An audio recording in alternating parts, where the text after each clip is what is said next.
Welcome to Master the Game. I am Juce, your narrator for this intro. No, I'm just kidding. That's it. Welcome to Master the Game. I'm Juce. Tonight we are playing BECMI, Keep On The Borderlands. We arrived at the Caves of Chaos, I believe, a couple sessions ago. Did some fighting outside of the caves, and here we are. We ran away last time from some stuff. It did not work how we expected. We got lost. And yeah, with that... take it away, Bill. Yeah, it went unexpected. It went sideways real quick, but like sometimes that's what happens when you play D&D, right? Like that's the fun when it goes sideways. Real quick, before we get started, again, if this is your first time here, this is Master the Game. He is Juice, but why don't we do a quick round of introductions before we get started? Talk about yourself, talk about your channel, talk about your character. Why don't you kick it off, Juice? Yeah, so I am playing the vulnerable, weak Sloppy Sherman Woods. He's a fighter who has specialized in a bow because he's always wanted to be an adventurer. It's kind of in his family. His brothers have went off to do it. His father was once an adventurer. And the reason he specializes in a bow is because he's never been known to be able to take a punch. But he is still very skilled with his weapons, and so he just likes to stay at range until maybe he toughens up a little bit over time. Is his idea? They're strong hit points, though, Juice. They're strong hit points. They're two very strong hit points, but they don't feel very strong tonight for some reason. I don't know why. It's gonna be fine. It's gonna be fine. With that, why don't we kick it off to the actual strong person out of the duo? Alessandra, why don't you, or Paula, awkwardly nerdy, why don't you tell us about Alessandra? So tonight I am playing Alessandra, despite the overlay that has past character information on it. And she is, so her name is Alessandra. She is the soul guardian. She truly is the strong character in the party. Equipped with her black plate mail, adorned with her fierce lion shield. She is here, hopefully, to kill something. She is Alessandra, Queen of the North. Yes, aka the Queen of the North. Which I never updated the overlay. My bad, Rosalind Freebooter. Yeah. Oh, poor Roz. Yeah, yeah, right. I'll try and fix it while we're playing, though. Wait till we get to the intro. You'll hear what happened to poor Roz. So, with that, why don't we... It's only my third character. It's fine. It's fine. It's okay. It's totally fine. It's cool. There's nothing wrong with playing like a myriad of characters. So you get the full effect then. Yeah, right. Yeah, I just want to try every class. So I only have a couple more to go. Yep, so. Yep. With that, why don't we kick it over to everybody's favorite, I don't know, like sort of lurch stand-in, and that would be you, LBJ. Wow, such high praise. He's the amazing. The real leader of the group. I don't know if I can live, well, of course, I don't know if I live up to that. I'll be playing LBJ as he attempts to survive this recent episode of many being attacked by many kobolds, and maybe can make it to level 3. Who knows what will happen? But level 3. I don't even have any experience points yet. That's not true. You have 205, I think. Yeah, right. So,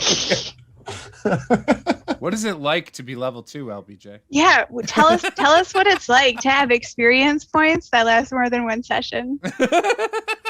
I can tell you what that's like. It's terrifying, but yet rewarding. Which character is this, Paula? Your second or third? This is my third. Damn. right, it's Astrid, Roz, and now Alessandra. Yeah. Damn. Right. Yeah.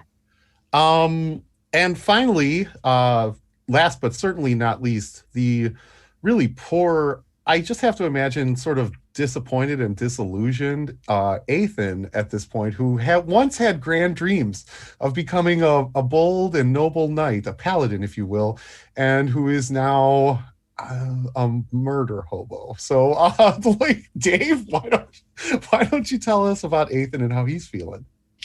Well, I think you summed it up pretty good there.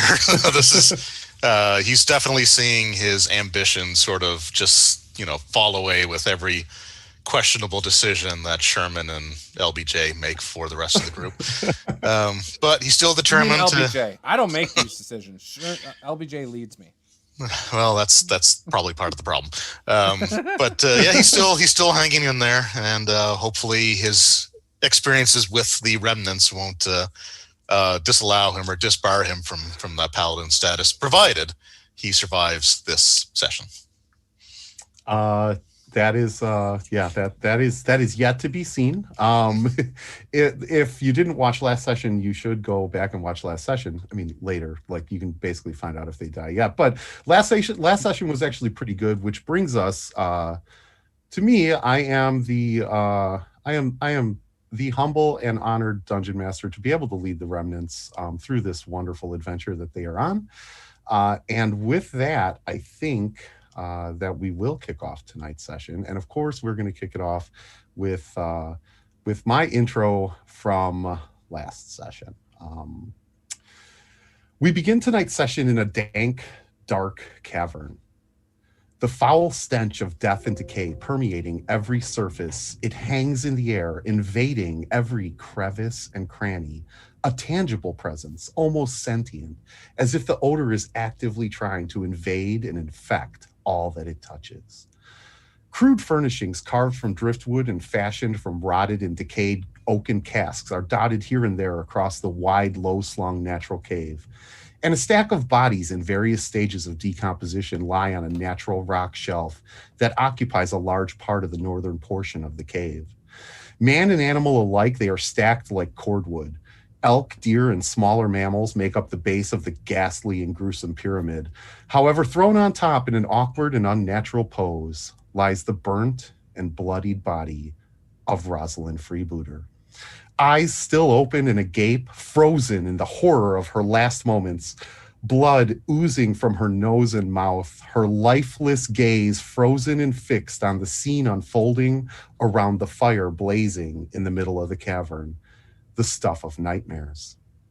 A pack of rabid beasts dance around the fire, casting elongated shadows that flicker across the walls of the cave, twisted and terrifying, leaping, jumping, and gyrating. It's as if they're spurring each other on in madness, growling, screeching, and foaming at the mouth. They dance until one, the largest of the group, raises a mighty club. Evil and twisted with sharpened metal spikes protruding from the business end, it growls, a low, guttural, raspy sound, filled with hatred and malice. The rest of the pack begins filing out of the large cavern through roughly hewn stone passageways until they burst forth into the night air. Standing at the base of the ravine, they gather, pawing at the ground and sniffing at the air. They search. Relentlessly, they search. And as if in unison, the pack catches the scent, their muscles, tendons, and sinew tightening, jowls salivating and eyes blazing, they sprint for the forest. Swiftly and silently, they move through the underbrush, over fallen trees, undeterred, undaunted, they traverse the terrain of single purpose. Their language is ugly, foreign, and animalistic, but their intention is clear as they urge each other on. It is our place. It is our time. Behold, we are death, destroyer of the remnants of man, as they come upon their prey in a small clearing. I'm going to screen share right now, Juce. Can everybody see that? Yep, Yeah. we're good. Oh, Yeah, okay. that looks good. Okay. So this is you all in the clearing. You sort of got lost out in the woods. And Rosalind made the first watch. Sloppy was on second watch. He heard some noises all around. And you hear, or I'm sorry, you see, just give me a second to... You're okay. I just messed it up. Feel all of this. There we go.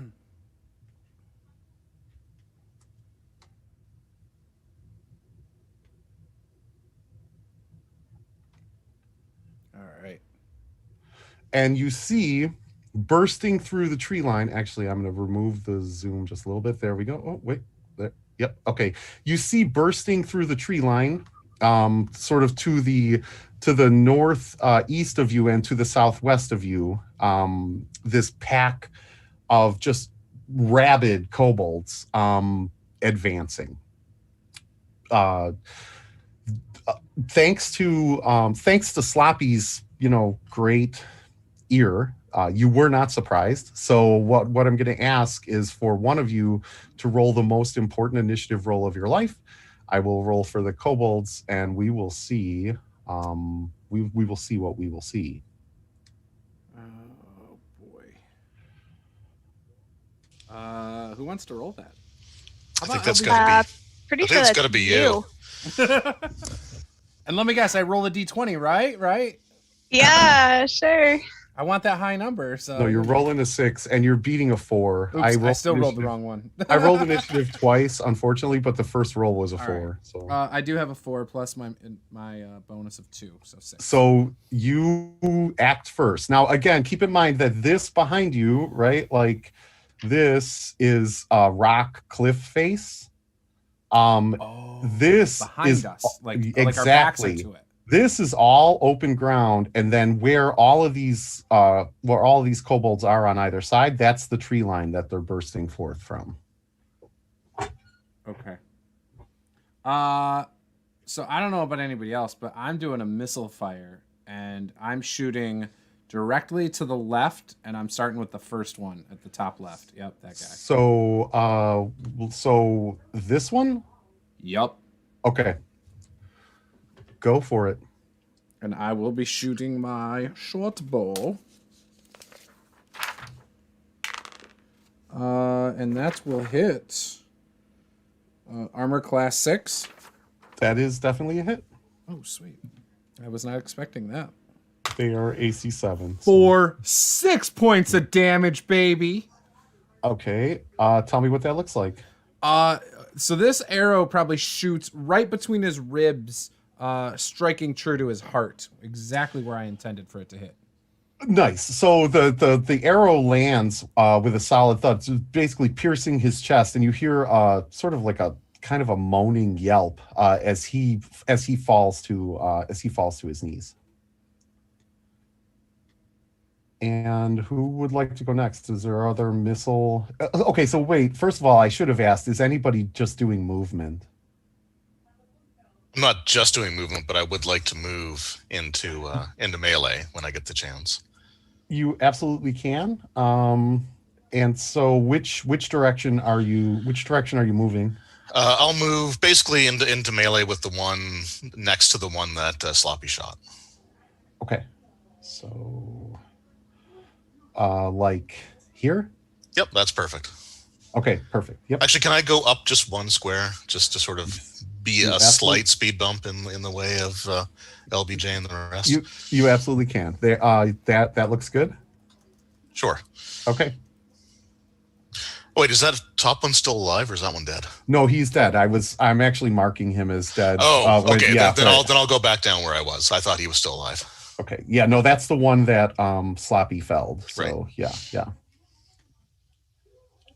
And you can go ahead. You can make that movement is within melee range, meaning you can make the movement and attack. Okay, I didn't know if you wanted to wait for that phase, but I mean, no, I would say that you can go ahead. You can go ahead and make your attack because is anyone else doing missile attacks or making movement? I thought LBJ might do a missile attack, but No. Okay, cool. All right, I'll do some stabbings then. Okay. So I just charge at it with the longsword ready, trying to separate its head from its shoulders. Nice. Give me an attack roll. Yep. So I hit armor class 4. That is absolutely a hit. And that is 7 damage. So I think I succeed. Yes. What does that look like? Basically exactly what I just come in and just one quick swing, just take the head off the shoulders. Then I look to the next one as if inviting them. Nice. To share that fate. Nice. So you remove his head easily and quickly. We might as well go. So we might as well go LBJ. You're next, and then we'll do Aaron and Alessandra at the end because you two are sort of together anyway. So Okay, so I see that first one get shot, and then Yep. I see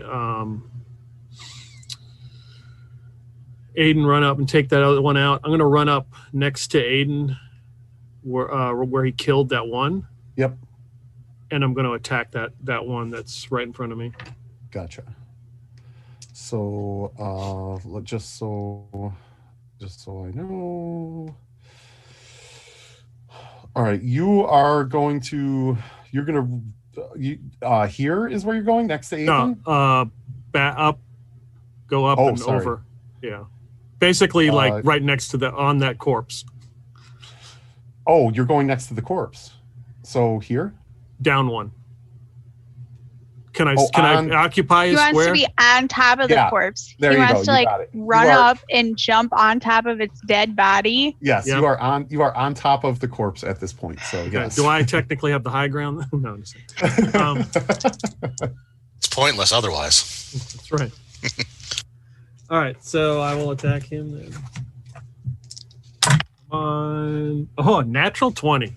Nice. So that's going to be max damage, which is going to kill him anyway. But let's roll it just for fun to see whether his body just completely explodes. So it's a sword, so D8. So it's what, 8 plus whatever. 8 plus whatever you roll. Yeah. I rolled a 5, so 13. Okay, so legitimately, so tell us what that looks like because you just decimate this kobold. Like he's decimated. Yeah, I run over as I see Ethan decapitate that one. I run over and then boot the head on the ground, and that guy looks like follows it, and then I just chop off his head, and it rolls, and both of them roll past the next guy who's in line. Nice. So that is an amazing kill. And that's where we're at. So you see 3 dead bodies at this point. So the little skull and crossbones means that, they're dead. You have 3 dead bodies. Sloppy is sort of standing at the wall. He fired the first arrow. Ethan and LBJ moved in, and now it is Aaron and Alessandra. You guys are sort of around the corner of this rock wall. What are you going to do? So seeing that everybody is kind of going in one solid direction to attack these creatures, could Alessandra move down kind of diagonally to the left those 3 squares to get to him and also attack? Yes. So so the one that is dead currently that is right under LBJ are you trying to get to that one? No, if you take my icon and move diagonal to the left, down 3. Yep. That would be that second there? one. Yep, right Okay. there. Yep, got it. Yep. So here's the thing, right? Like, so in BX, you can move 20 feet and still perform a melee attack. So that is within, if you're moving beyond that, you cannot, you basically, you're taking your movement, you cannot still make an attack, right? So. Perfect. And that too is a natural 20. Nice. So again, that is going to be full damage die on the first die. You're going to roll again, but this guy is going to be completely decimated because I'm pretty sure that just the full damage die on the first die is going to take him out. So yeah, so that is going to be 15 points of damage. Yes. Because certainly. Alessandra basically annihilated him. So she sees all these creatures coming in on her. And she just books it straight for the closest one in the same general direction that they're going, and she'll actually bash him forward with her shield and then strike him from above, cutting him right through the shoulder, kind of neck region. Nice. And that just completely, again, you guys are kind of tearing through these things out of desperation or anger or just being sort of the remnants of man, and you're tearing through all of these. What is Aaron doing upon seeing all of this? Aaron is absolutely terrified to stand in the middle of anywhere by himself, so he's actually going to run over to where Alessandra is and stand kind of right next to her to the left there. Yep. And he's going to try and hit that guy. Got it. Right there. Absolutely. So he rolled, let's see, 15 on the die. That is the armor class 3. That is absolutely a hit. And he has a mace, which I think is a die 6. I didn't write that down though. That is a D6, correct? Yes. So that is a hearty 1 hit point worth of damage. Basically, Aaron runs up there and he's half terrified. He's not sure if he's more scared of the kobolds or of Alessandra screaming in his face at his failure. But he just sort of almost like trips into one and just kind of lucks into that little nick that it leaves him on his arm. Nice touch. And so the kobold that Aaron charges is, in fairness, he is completely frightened and he's kind of like hyper aware because he's seen basically all of his allies on that side drop around him. And so he flinches back expecting this mighty blow to come from Aaron, and it just kind of like sideways glances off of his shoulder and he looks down and up like, oh, thank God. Right. Like, so that is the party's turn. It is now the kobold's turn to attack. What we're going to do is I'm going to make, for the folks watching at home, I'm going to make a morale check. A morale check is actually a really cool thing that they used to have in old school D&D. It's optional in 5e, but you should use it. We will see how cool it is right here. I'm just saying. We're gonna see what happens. And they are undaunted. So they seeing all of their compatriots fall, it kind of eggs them on to attack. So here's what's going to happen. Alessandra, you are in a bad spot because this guy is going to move forward for melee. This guy is going to move forward for melee. This guy is going to, so when I say this guy, I'm saying this guy is going to attack Aaron Thaddeus. And Sloppy, you are in a world of hurt, buddy.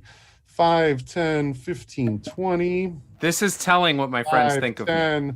15, 20. How about that strong 2 hit points? 20. So really, okay. I would have thought the other 2 would have gone to the other side. So I'm sorry. I was trying to concentrate fire. Good strategy. 10, 15, 20, 25, 30. Actually, yeah, because if these guys are not in melee, they can't make an attack, but they can make their full movement. 5, 10, Floppy's fine. 30. Yeah, it looks like only one of them can get them right now. Yeah. 15, 20, 30. Okay, so that's their movement round. I'm now gonna we'll now perform melee attacks. So we're gonna go clockwise, which means we're gonna start with your attack here, Sloppy. We're gonna start. This guy is going to attack you. And so what's your AC there, Sloppy? Higher than they hit. No, I'm just kidding. It's 1. Well, you want it to lower? You want it to lower than well, yeah, you know what I'm saying. Yeah, right. Okay. So that kobold strikes out at you, and misses. Basically, they're all charging forward at you, kind of in this heightened state of just rage, and they're kind of tripping all over themselves, trying to get out of the woods and around that sort of stone embankment, that cliff. And so he strikes out at you and misses with his club. We are now going to go to Alessandra, and Alessandra, these 2 are going to get an attack, right? So we're going to go clockwise. We're going to start with this gentleman right here. And what is your AC?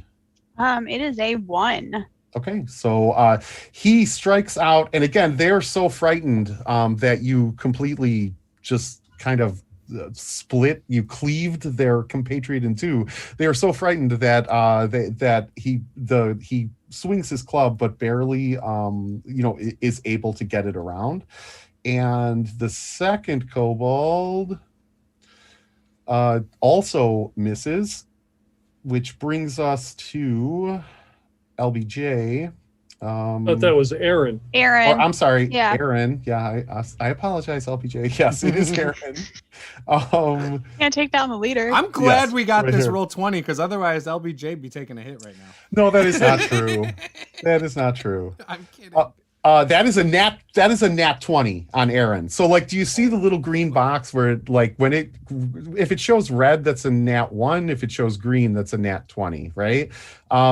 So this is going to be like, they get just like you do, full die and then a roll, right? So here's the good thing though. They are using clubs, which means it's D4, so it's 4 points of damage plus. I think that's all he had left, though. Plus, I'm going to roll damage, and we're going to see. So it's 4 plus, so it's 5 points. So the kobold, after Aaron sort of haphazardly swung his mace at, like, the kobold looked down and looked up and was like, I got this, and he just brings his club down onto Aaron's head, doing 5 points of damage. Does that drop him? It does not, only because he had gotten some healing from sleeping. Yep. Through the night. So he is hanging on, and you know what? I think he's doing better than Sloppy is on a good day. So. Sloppy's got this. Sloppy's got this. Well, maybe, but Sloppy needs to roll for initiative because it's Yep. now the top of the order, and we roll at the top of every round. So That's why a good night's sleep's important. There you go. beat a 2 there, Sloppy. I rolled a 2 with my bonus. That's 4. So Okay, so you get to act first. There is a massive I am moving. crowd of kobolds in front of you. Yep. I'm not sure if there's attack of opportunity. I can't even talk. Yeah, there is no attack of opportunity. So should you perfect. turn and run? Yeah. So BECMI plays it differently than D&D. It assumes that you are parrying and feinting when you retreat, right? Cool. Meaning that they're not assuming that you just sort of turn your back. Run and then move. Like I do a 180 and then run. They're assuming that you're parrying and feinting as you retreat. Yeah. So yes. Okay. Yes. I'm gonna move left as far as I can. And Okay. hopefully What is your move? Like, what's your range? I have no idea. You're a human. You're probably 30 feet is going to be my guess. Yeah, I would assume it's whatever. I I am. Yeah, I think it's like 6 inches or something like that. Like the way that because they use inches, I think, for movement. Gotcha. I'm gonna verify real quick. So basically, I would move just past the corpse if I could. Like you're one gonna, square over if I could. You're gonna move 30 feet. So so you want to go 5, 10, 15, 20, 25. You can stand on the corpse, much like LBJ is doing. Oh, like the square you're on counts as 1 too? Yeah. Right. Okay, that's fine. Then I'll stand there. That's fine. Okay. So that's your turn. Yep. And now let's go to LBJ.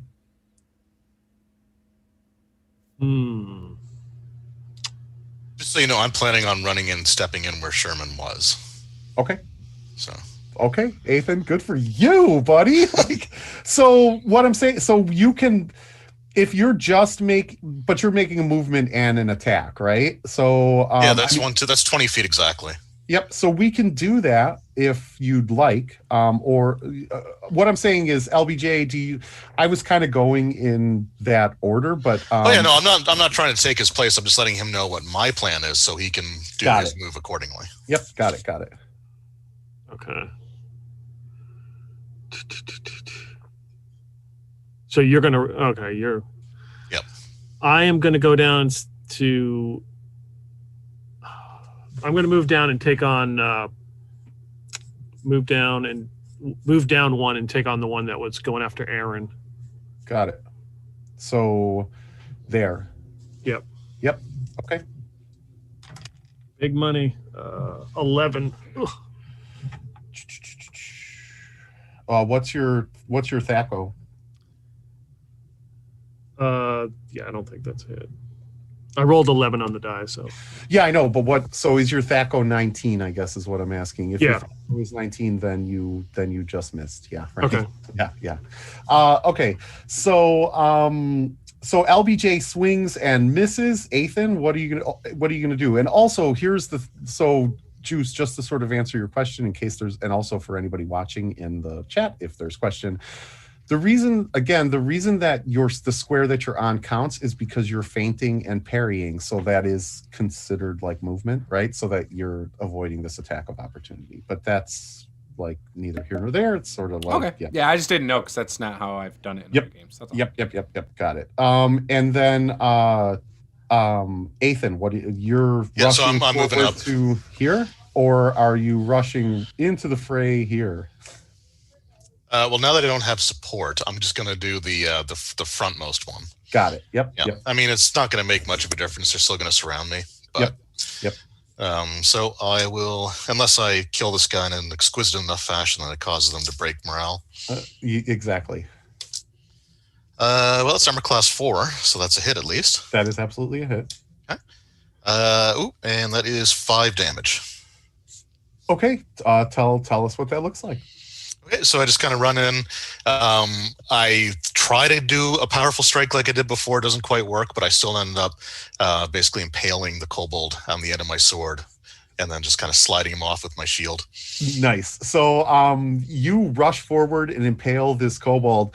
The rest of the pack behind them don't appear to be daunted at all. They don't. In fact, they don't. It just enrages them. They sort of scream out, shrieking and screeching, foam flying from their mouths, and they appear to be surging forward. Which brings us to Aaron. What is Aaron going to do? Aaron is going to continue to attack. Still moderately petrified about what's going on. Sure. In front of him, and that, ouch, is not going to make it. He's just way too terrified with what's going on, and just kind of schlups forward a little bit. Aaron is kind of looking around at all of the carnage and destruction around him and not paying attention to where he's striking. So yeah, for sure. And Alessandra is going to attack the one to the right of her. So this one. Yes, correct. Okay. Yep. And she got an armor class 6. That is just a hit. So yeah. Okay. And then a 7 points of damage. Tell us what that looks like. So she actually takes a step forward. She kicks him in his rib cage. He stumbles backwards. She steps over on top of his dead body and stabs downward into his chest. So nice. If I can actually move on top of his body, that would also be great. Yep, you bet. You can do that for sure. Okay. So that brings us to the kobolds, right? So I'm going to take care of Ethan in a second. There's going to be a lot of activity over there. So let me just take care of these two kobolds first, right? So the kobold that Aaron just swung and missed on. So this one, he is going to attack back. So he is attacking Aaron.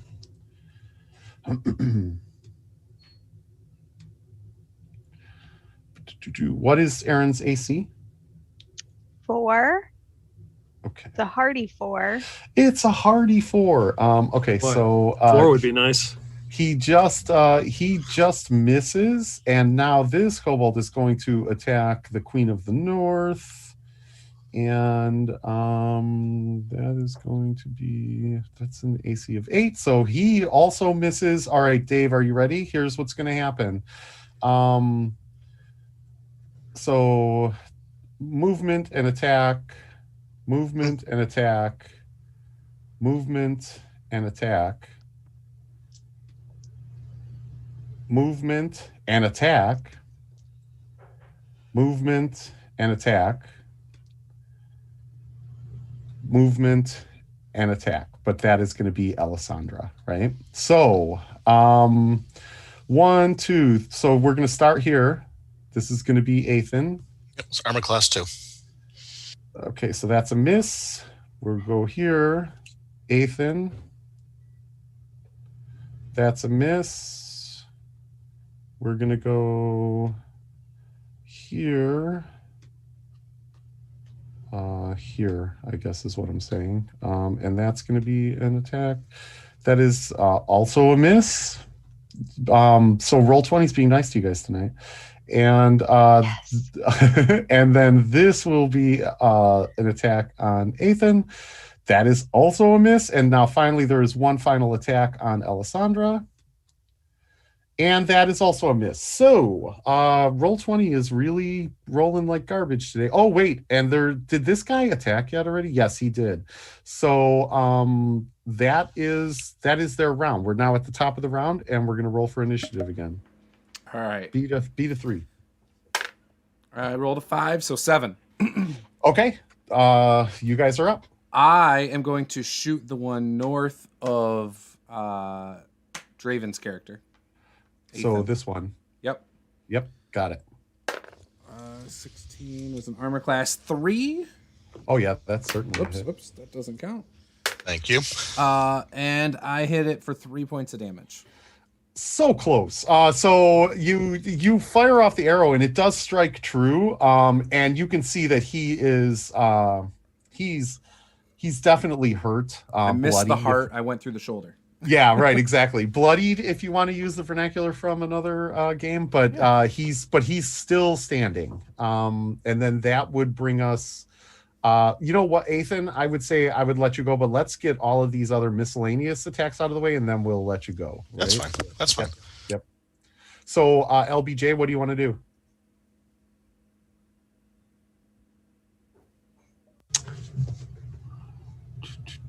I am going to.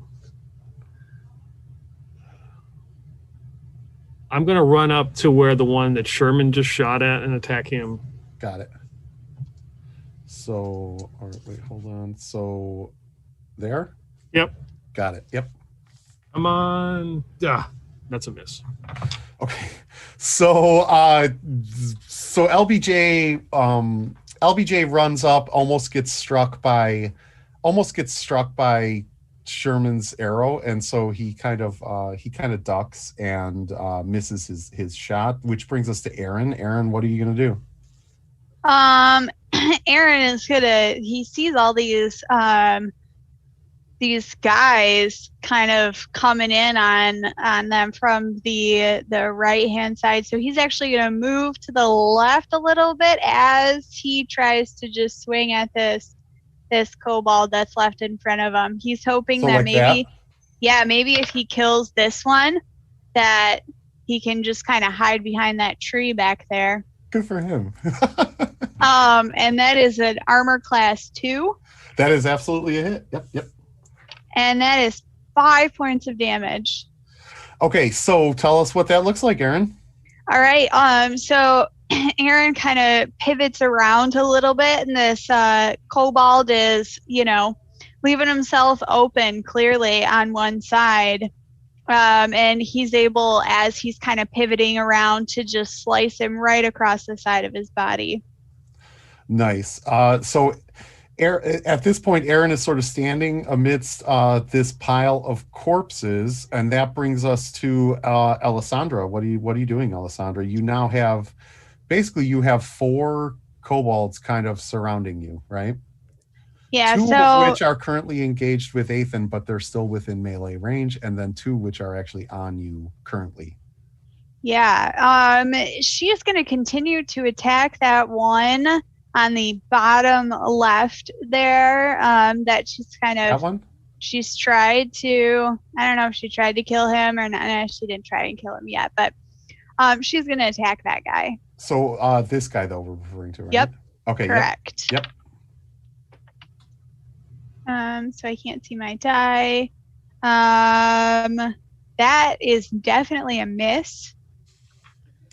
Okay. That uneven ground of that dead body that she's standing on just Yep. probably is not the best place to try and fight. Yeah. In hindsight.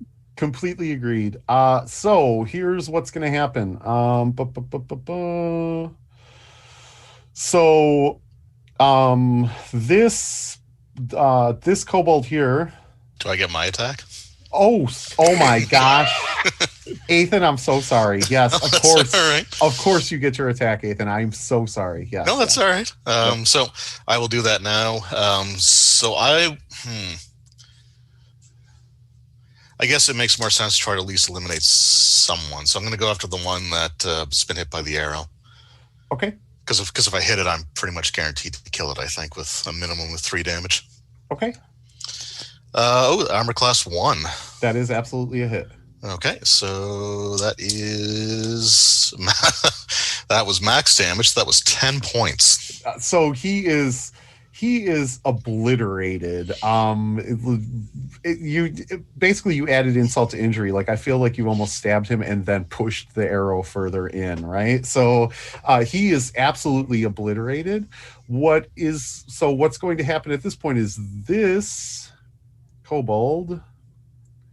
Oops, I'm using the wrong screen. Sorry. This kobold is going to move up to engage. There is actually a kobold here, right? Just in case he's standing over this dead kobold. So I'm going to move this kobold out of the side just so we know that there's actually a kobold here. And they're going to attack. So now there's just like dead bodies over here. Sloppy and Aaron are off to the left, kind of watching this melee happen, just bodies tumbling over each other in the center. This sort of center area has just turned into an all-out brawl at this point. So these three kobolds are focusing on Alessandra, again, sort of like in this riling sort of brawl that's happening. And these three kobolds are focusing on Ethan. So Ethan is going to take 3 attacks and Alessandra is going to take 3 attacks this round. And we're going to start here at the back of Ethan and move our way clockwise around. So Ethan, your first attack, AC 14. Best luck to you guys. That is totally a miss. We're now moving to this kobold. AC 18, that's a natural 1. So he completely missed. And now we'll go to this kobold.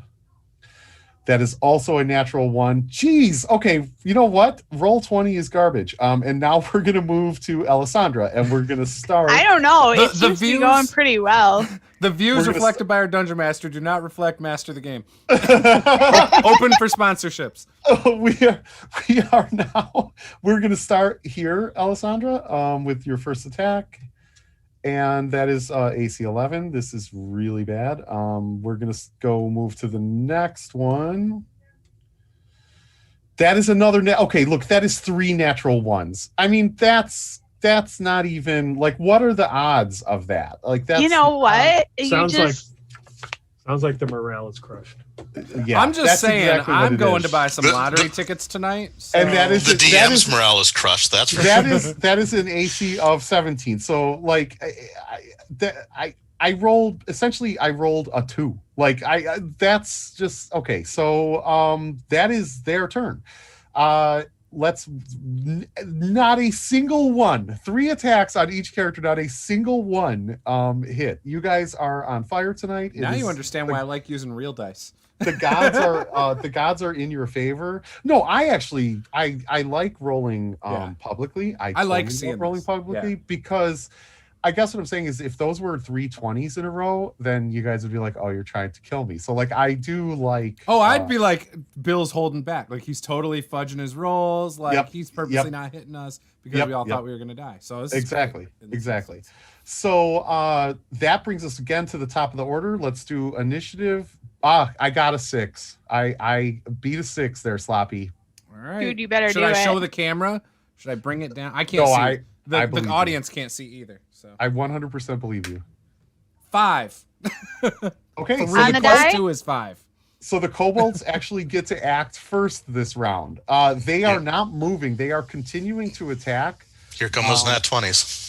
They are continuing to attack, and they're going to attack in the same manner. So we're going to start here with this Back attack. to back to back to back Yeah. to back. So we still start with them, even though I'm doing a missile, right? Yes. Yeah. Okay, just checking. They're still starting. They get initiative. I don't Yeah, think it- we've lost an initiative this whole game, so that's why You I just- was not you sure. Yeah, This is your first they one. they get all the same phases as us, but they go Right. through theirs first. Yeah. Exactly. Right. So first attack is a miss for sure, and then second attack on Ethan is a miss, and then third attack on Ethan. What's your AC, Ethan? 2. Oh, Jesus. Okay, so Yeah. that is also a miss. And now Alessandra, here we go. Starting at the top, so starting here. That's a miss. And that is a nat 1 again. And Keep it up, roll 20, please. that is an AC 14. Okay, so they completely miss again. It is now your turn. And again, I'm doing this publicly, so you're seeing this. This is not Yeah, I like it. I think actually, maybe they are sponsoring this. Yeah, right. Like maybe they don't want you to die. Yeah, right. They have a lot invested in Sherman's survival. Hey, I'm not gonna say I So- slipped him a 20 or 100, but you know. I rolled him a 20. Yeah. Right. Okay, I'm so shooting south of LBJ, you're shooting. So you're going for this guy. the closest one. Yep. Yep. To Okay. me, that makes the most sense. If you roll a 1, you're going to hit either LBJ or Ethan. No, I'm kidding. Like That's fine if you want to We do do- that. I we do that in love- my we- other games. yeah, we do kind of play like that, but like we don't. That's not rules as written. So Armor like, class 1, by the way, yeah, that is absolutely a hit. Yep. for a whopping 1 point of damage. Okay, so it barely strikes him. You lost your footing, or you're sort of I don't know. You're however you want to narratively describe why you only did 1 point of damage to this kobold with his back turned to you. So I then didn't, I didn't expect him to move. He was 3 squares south of that a minute ago, and I was about to shoot him, and he moved like an idiot into range with our guy who's been blowing people up or blowing kobolds up. So it Yep. just surprised me, and like I was trying to follow him, and I let it go. And I Yep. barely hit him. Yep. That brings us to Aaron. What is Aaron doing? So what kind of, you said these kobolds had clubs on them? Yeah, these kobolds all have clubs with like these sharpened iron spikes that are protruding all over. Okay.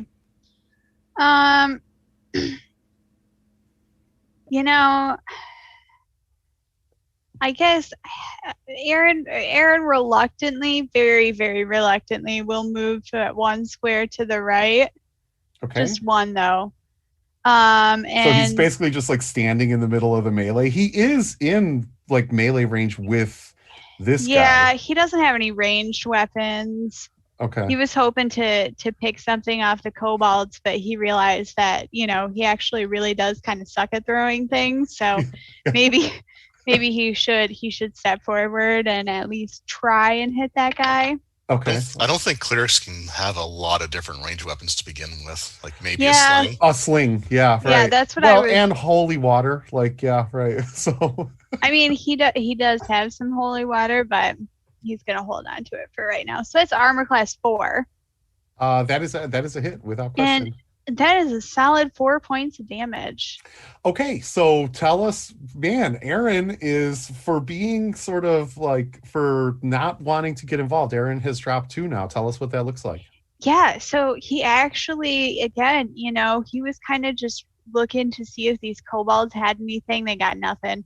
And he knows it. So he steps forward and he really just kind of wildly swings this mace, and he almost kind of like steps forward, swings it, and then like steps back a little bit right at the last second. And honestly, this kobold was trying to dodge that arrow. Yep. And ran right into it. Basically, he almost just kind of lucked into it. Nice. And that brings us to LBJ. LBJ, what would you like to do? And I'm not forgetting you, Ethan. I swear. Okay, so as that one dies, I step into that area on its dead body. Yep. So is that one fighting Alessandra? Yeah. So these those three, right?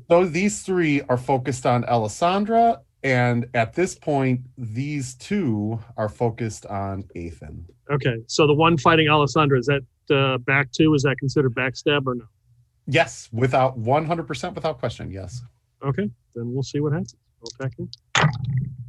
That would be a AC 1. Yeah, So that's totally a hit. Yep. A mighty 1 damage. Unless you don't get a plus with backstab for damage too, do you? You double it, I think. Yeah, exactly. Right. So that's 2 damage. So it's two damage. Oh, mighty okay. damage. All right. So I guess like LBJ, I don't know, slips on the blood and muck from the dead body, and yeah, or however you narratively want to describe your backstab there. Yeah, just he kind of is still standing. Yeah, he's like stepping through the muck and the mire, and then just kind of reaches down as he sees something shiny, and it's got blood on it, and he just kind of smells it, and then he stabs the guy, and sort of, not a very, just off the mark. Nice. So Ethan, you see LBJ move up behind you and kind of like half step and slide on some ichor, and and he manages to get off a backstab, but the kobold does not fall. There are still two in melee range in front of you.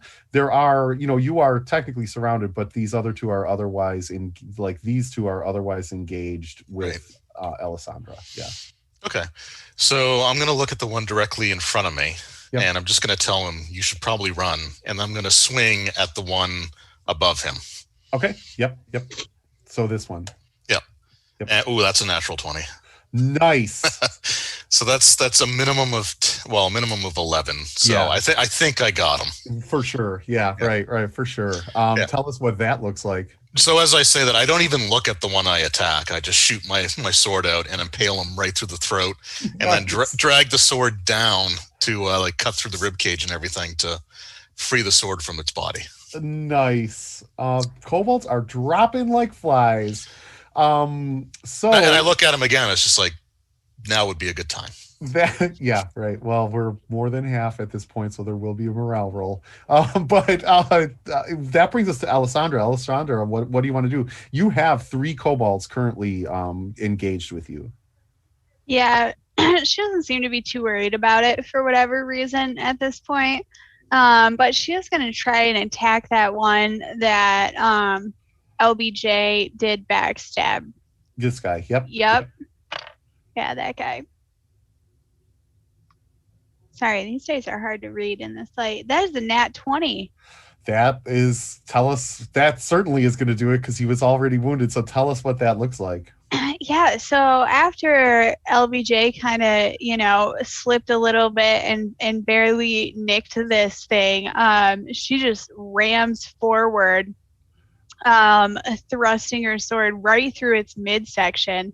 And as it falls, she kind of just looks over at LBJ and she's like, what are you doing? As she turns and looks at, the other kobold to her right there. Nice. I just want to do something really quick. Well, actually, let's roll initiative. We're at the top of the round, and then I'll figure out whether they're going to run away or not. 5. Okay. 6. Hey, roll 20 is finally okay.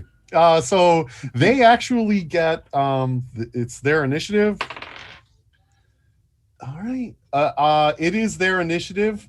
They at this point they are Suicidal. Yeah, they are worked up into such a frenzy that they have bloodlust in their eyes. They're worked up into such a frenzy, just foaming at the mouth, literally in fight or flight mode, and they've decided that there is no flight at this point. So that means there's going to be one attack on Ethan and 2 attacks on Alessandra. And let's start with Ethan.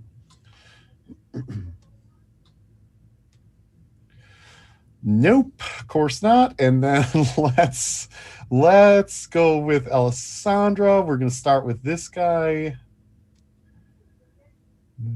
Nope. And then let's go to this guy. Ooh, close. Maybe AC 3. What's your AC, Alessandra?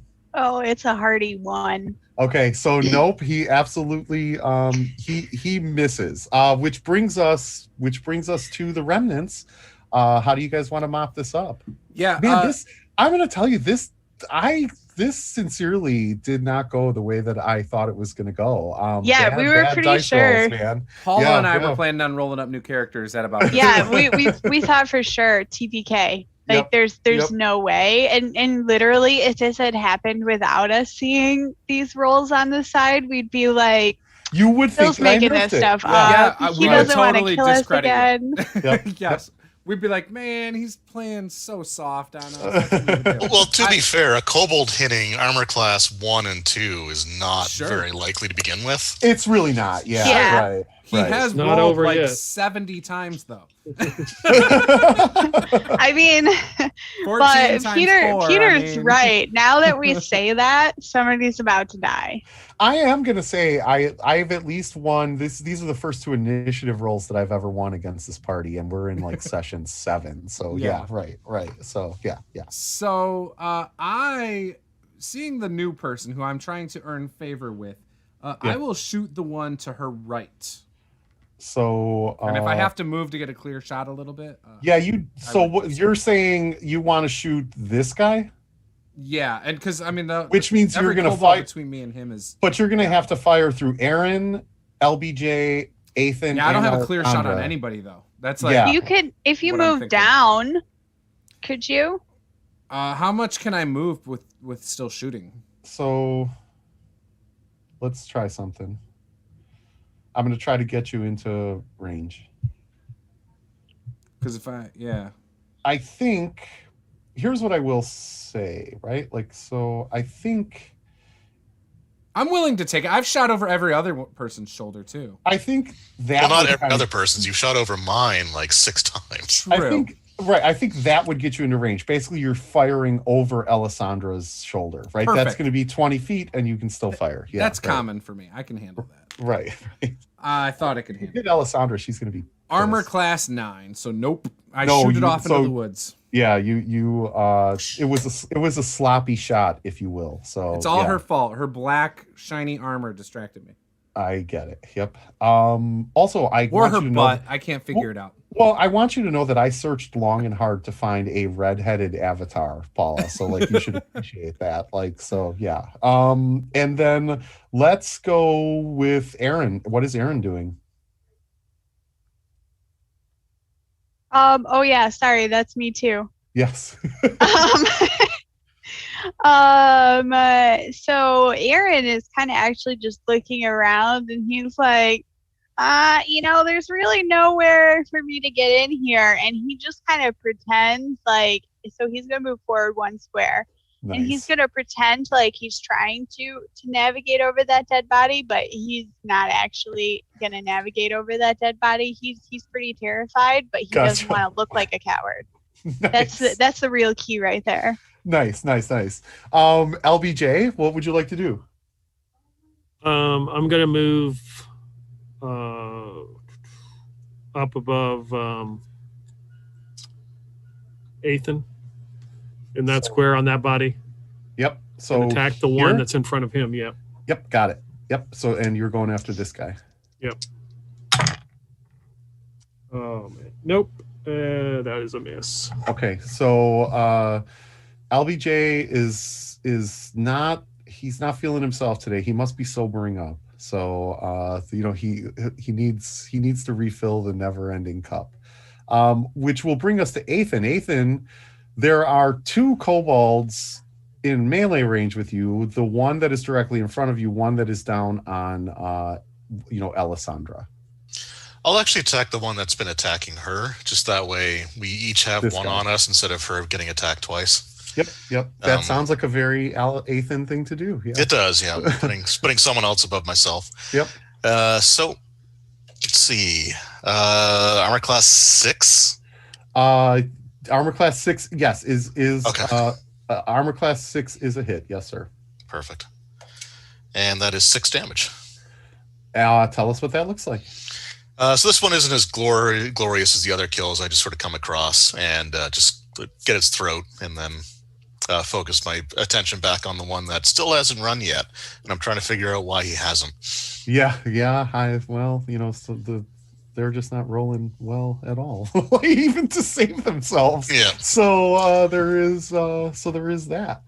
That will bring us to finally to Alessandra. Well, Alessandra, you see Athan sort of fell the kobold that's standing to your immediate left, and then the kobold that's in front of you is still standing.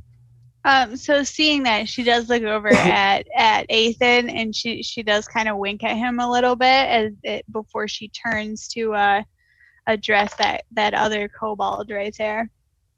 Nice. And that is armor class 4.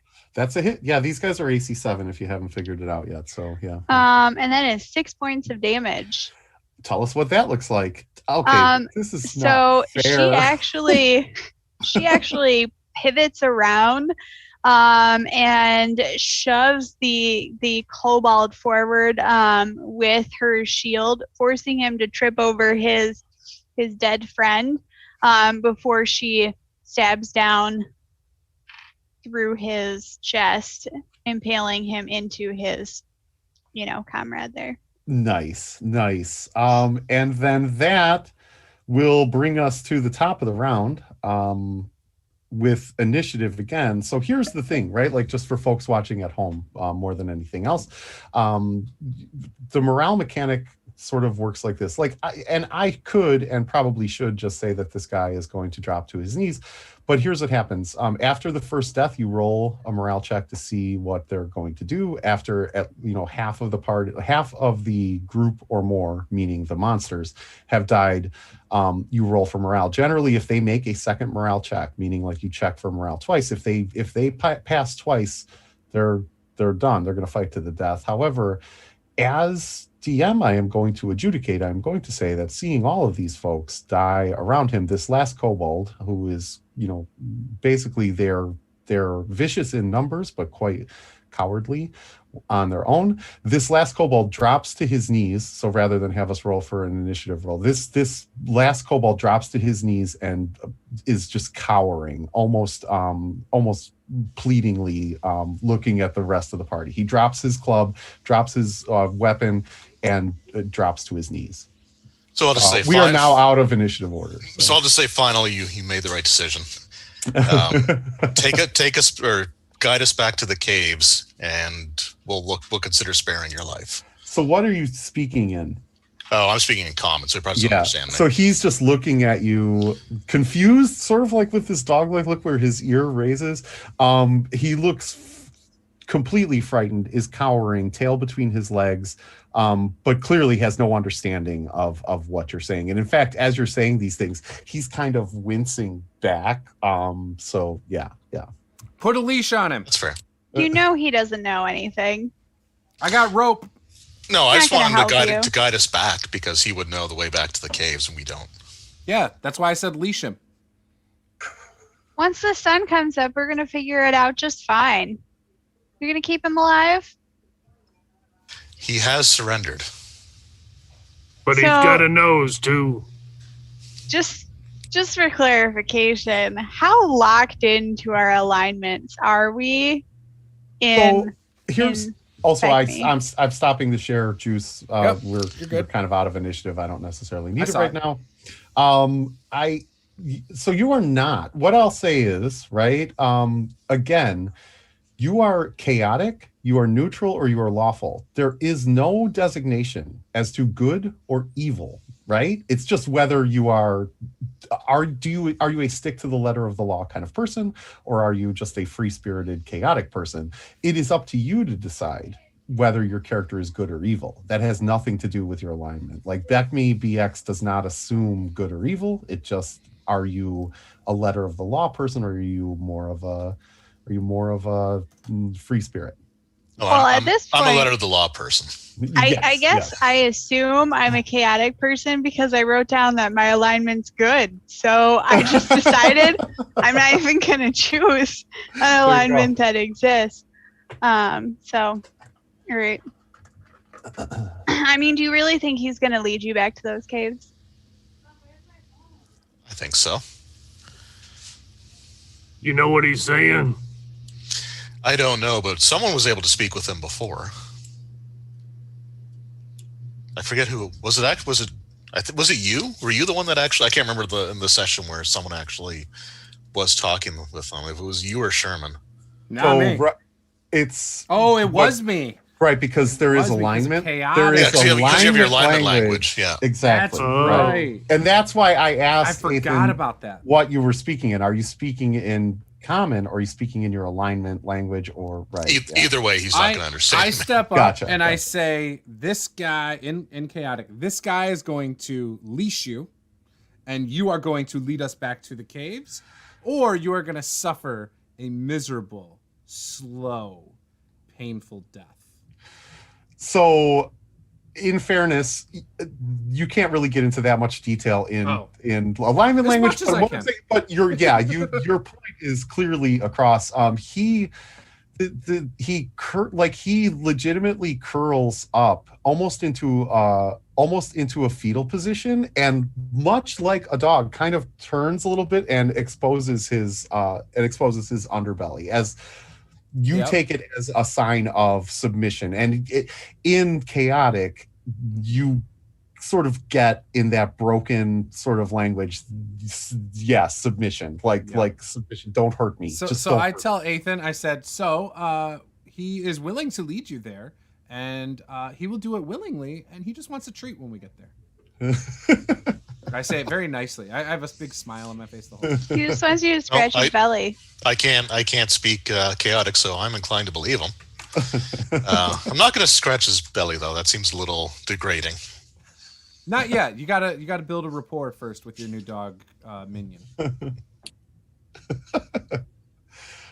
So it is 3-4 o'clock in the morning. You guys were in the second watch. We are now out of initiative order. You have this kobold who is completely submissive, laying at your feet, and a bunch of dead kobold bodies lying around you. What do you want to do? What's your next move? What's the plan, Stan? We got to tie him up. Yep. If you need a rope, I have a rope I can hand over. Oh, I got rope. I got 50 feet of rope. Okay. I say Does we pike anybody the else heads. want to move our camp? No, I want to pike the heads and make it clear that nothing should encroach on us. Ethan, how do you feel about piking the heads, buddy? Not dead. so good about that. You'll feel great about it when you're able to sleep. Let's just say I will focus my attention on tying up the prisoner, and what happens while my back is turned is none of my business. Also, there's a lot of noses, right? Like 1, 2, 3, 4, 13. 5. Yep. Yeah, 13 Well, noses. really, 14 LBJ, but he doesn't need his nose to lead us back, probably. Oh man, that's cold. I say that to LBJ away from Ethan, by the way. That's good. He might need it to sniff his way back, though. All right. Alessandra, you really want to move camp? I mean, I was thinking we wouldn't want to sleep with a bunch of dead bodies around, but I guess if that's how you roll, that's how you roll. I mean, what says don't fuck with us? Like being surrounded by dead bodies as we sleep. Yeah, what That's kind of a smells valid better. Won't be the If more first time I kobolds slept come, we on. point. Won't be the first time I slept on blood-soaked ground. I mean, it's fine. I'm okay with it. In the morning, it might start to stink. Just to warn you guys. Just as a point of note, Aaron is almost kind of like shaking a little bit. And he's just trying to stay as far away from the dead bodies as possible. Yeah, just for point of clarification as well, Paul, Aaron is lawful, right? He is without question lawful. So yeah. Yeah, I didn't write that part down. Yeah. I think he's telling you probably should.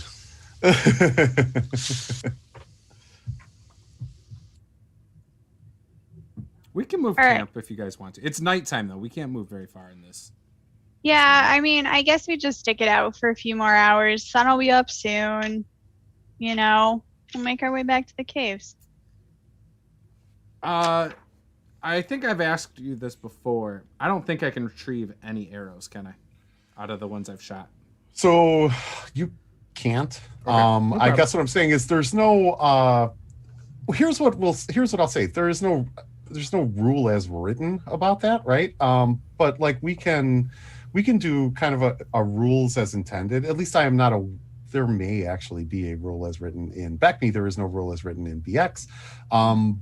So what I'll say is you don't have to if that's how you normally run it. No, it's fine. I think that we can, and then I'm going to adjudicate right now that yes, you can give me a percentage roll to see if you're able to retrieve any of your arrows. And then what I'll say though is I'm going to check the BECMI book and see if there is a rule that's written, and 30. then we'll use that. So you rolled a 30? Yep, 30%. Yeah. Okay. So we're going to, because basically in my mind, I was thinking 50% either way. Right. Okay. And now what I want you to, how many arrows did you fire?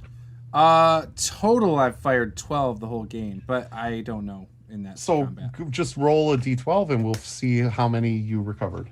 Okay. And again, I'm making this up on the fly. I'm going to reference the rule. Which is still better than nothing. Yeah. Okay. So I still have 10 regular arrows then. That's good.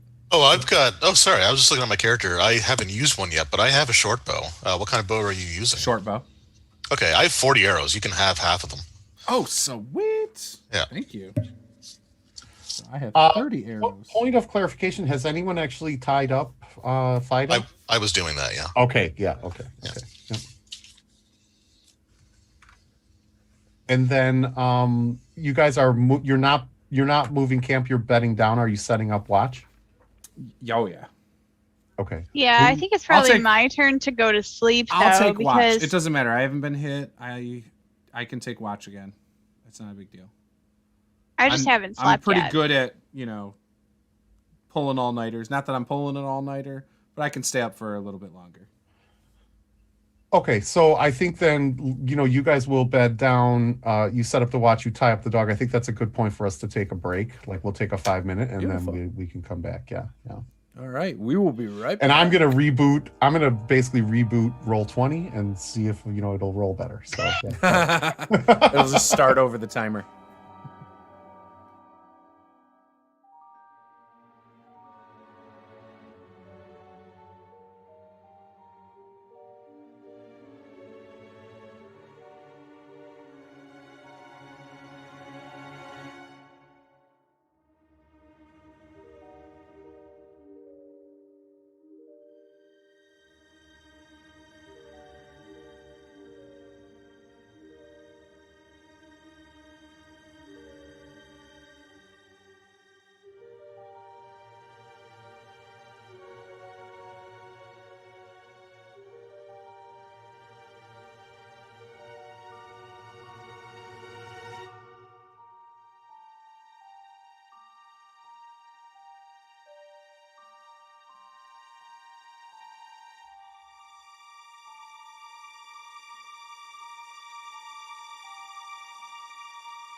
All right, we are back. Let's see if we survive the rest of the session. I'm feeling optimistic now. Yeah, seriously. I really think that if all of you are not currently paying members to Roll20, you should go and pay because you owe your lives to Roll20 at this point. So, yeah. I wonder how much experience we're going to get from that. Not as much as you would hope. Yeah, don't get too excited. Kobolds are half hit dice. So, yeah, right. They're not worth very much. Right. I think it's like 6 points each or something silly like that. Yeah, it's not a massive amount. You guys did take out an ogre last session, which was pretty good for you. But other than that, yeah, and that's divided by 5 characters. So yeah, Aaron gets a full share at this point. So yep. Okay, how much experience is Aaron worth? I'm just curious, seeing as I watch him sleep. You're gonna kill your cleric. He's the only healer that you have. I mean, he hasn't healed me. You haven't taken any damage. If I take damage, I'm dead. So he's not really if you need healing, it's already too late. By the way, also, which brings up a good point, Sloppy actually did play that perfectly, because if Sloppy would have been surrounded the way that Ethan and or Alessandra were, like, really, you are a one-hit now character. You know that, right? Mm-hmm. Like, okay. Yep. Although, in fairness, I don't none of them actually were able to hit anyway. There was one nat 20 that Roll20 gave me, and then other than against Aaron, and then everything else was a miss. So and I think I have the best armor class too. I'm at a 1, so well, there you go. So we're laying down and we're gonna sleep. Are we gonna regain hit points tonight, or we already regained those, so we're done? You I was a benevolent DM and I gave you your D4 at the beginning of this session because I thought you would need it, so you are not going to regain anymore this night. Just asking for spell purposes. Yep. Well, so your spells, when you regained your hit points, before the beginning of this session, Aaron would have regained his spell. Yes. Yeah, he's gonna hold on to it though. Okay. He was thinking about healing himself, but he thought maybe not healing himself would also be a good reason to not get into the fight too. So that is true. Yeah, then he has a convenient excuse for being a coward, and yeah, right, exactly. It just fuels his fire. So yep. Also, by the way, when I say that I keep in mind that I actually created Aaron, so it is certainly not a reflection on Paula that Aaron is a coward. It is a reflection on me that Aaron is a coward. So yes, for sure. Well, which is why poor Astrid died the way that she did anyway. So Alessandra does not fight like a coward. There's nobody questioning Paula's cowardice over there. Oh yeah. Okay, so you guys tie up your kobold friend. You sleep through the night unmolested. So really, there's only one watch, which Sloppy took, and you guys, it's sort of daybreak. During my watch, I offer to feed the kobold scraps of his buddies if he's hungry. And he greedily and hungrily takes them. They are not above cannibalism at all. In fact, he is surprisingly, well, or maybe unsurprisingly, I don't know. I don't want to decide for your character, but he's very open to the fact that you're giving him the food, and he's taking it rather handily. So yes, I let him eat it. No problem. Yep. So you make it through the night unmolested, and it is daybreak. There are 13 dead kobold bodies sort of laying around you at this point, one of which is in various states of wholeness. You can see that it has been nibbled on just a bit. So just for good measure and just to make sure, Alessandra's going to kind of check they probably don't have a lot of pockets, but she's just kind of going to look over the bodies and make sure they don't have anything interesting. Yep. That we might want. So they don't have pockets, although they do wear sort of improvised kind of hempen rope like belts and or bandoleros with little sacks on them. Yes, each one of them is actually carrying one. Do they have anything in the sacks? There's nothing in them. Yeah. So as you approach the first body, you sort of see this, and he's wearing this like kind of bandolero with a sack tied onto the bandolero. Inside, he has 7 copper. Inside of the sack, you find 7 copper pieces. A roughly hewn. It looks like it could be. It could be ivory, maybe some sort of yellowish white material. Could be stone, could be ivory. It's a roughly hewn what appears to be dog-like creature. Basically it resembles them, but really sort of like roughly carved, and some sticks with twine. So she'll take the copper pieces and toss them over to Ethan because he seems responsible.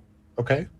Right. But she'll take the little ivory carving and just kind of stick it in her pocket. Okay. Move along to the next guy, see if he's got anything interesting. The next guy also has a sack which contains 4 copper pieces. That same sort of roughly carved statuette, if you will. It's about the size of your thumb, representing the dog-like creature, and 2 candles. What do you think these things are, you guys? Just like little stone things? Aaron would probably like those candles if you don't want those. Yeah, I mean, he could have them. I'm not going to do anything with it. I mean, maybe they play with them like little kids, like they're toys. I don't know. Like a game? Like a game, or like make-believe, like what you see kids do with dolls. Alessandra, give me a D20 roll.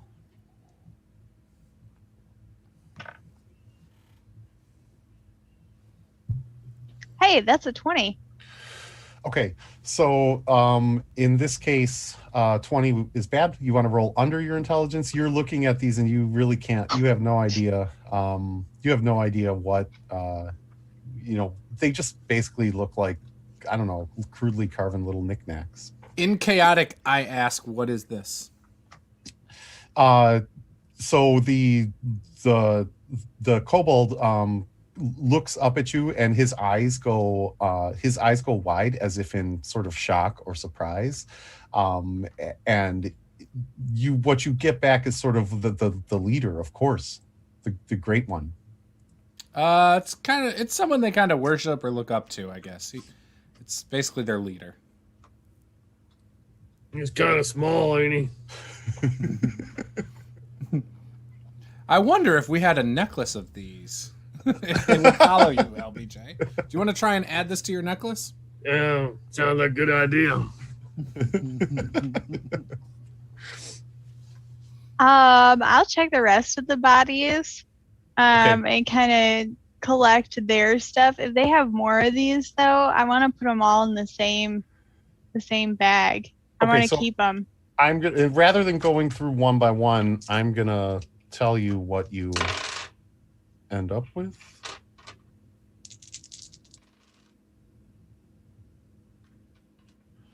So, 1 second. So you end up with a total of 41 copper pieces, in addition to the copper pieces that you've already collected. Every one of the kobolds has one of those sort of carved figurines, those carved statuettes on them. Some are carved better than others, but they're all basically of the same. They're depicting the same thing, right? Which essentially looks like a kobold to you. You have 4 like polished pieces of glass, almost like marbles, but not perfectly round. It's stone or glass, certainly, almost like a semi-translucent material. Not a gemstone, though. It really does look kind of just like polished. It looks like polished glass to you. you end up with 4 different it's twigs and twine, right? Like and they're tied together. So like this stick is on either end, and then there's twine in between it. You end up with 3 more candles, and you end up with 6 silver pieces. So are we going to keep the copper, guys? I mean, seems kind of crazy to carry a bunch of copper around with us. Yeah, I mean, I don't know. It still works. Spend it the same. I suppose. If we're going into those caves and we know these guys got some copper and some silver, I'm sure we're going to find some more silver in there. I don't know. I'm not carrying any copper if that's what it comes down to. I mean, if Sloppy's it becomes too good such for an copper. issue that there's so much to carry that we can't physically do it anymore, then I'm sure we can leave the copper pieces behind. Well, I was thinking maybe we offer it up to our new friend here to endear him to us. Maybe we can be viewed as his protectors.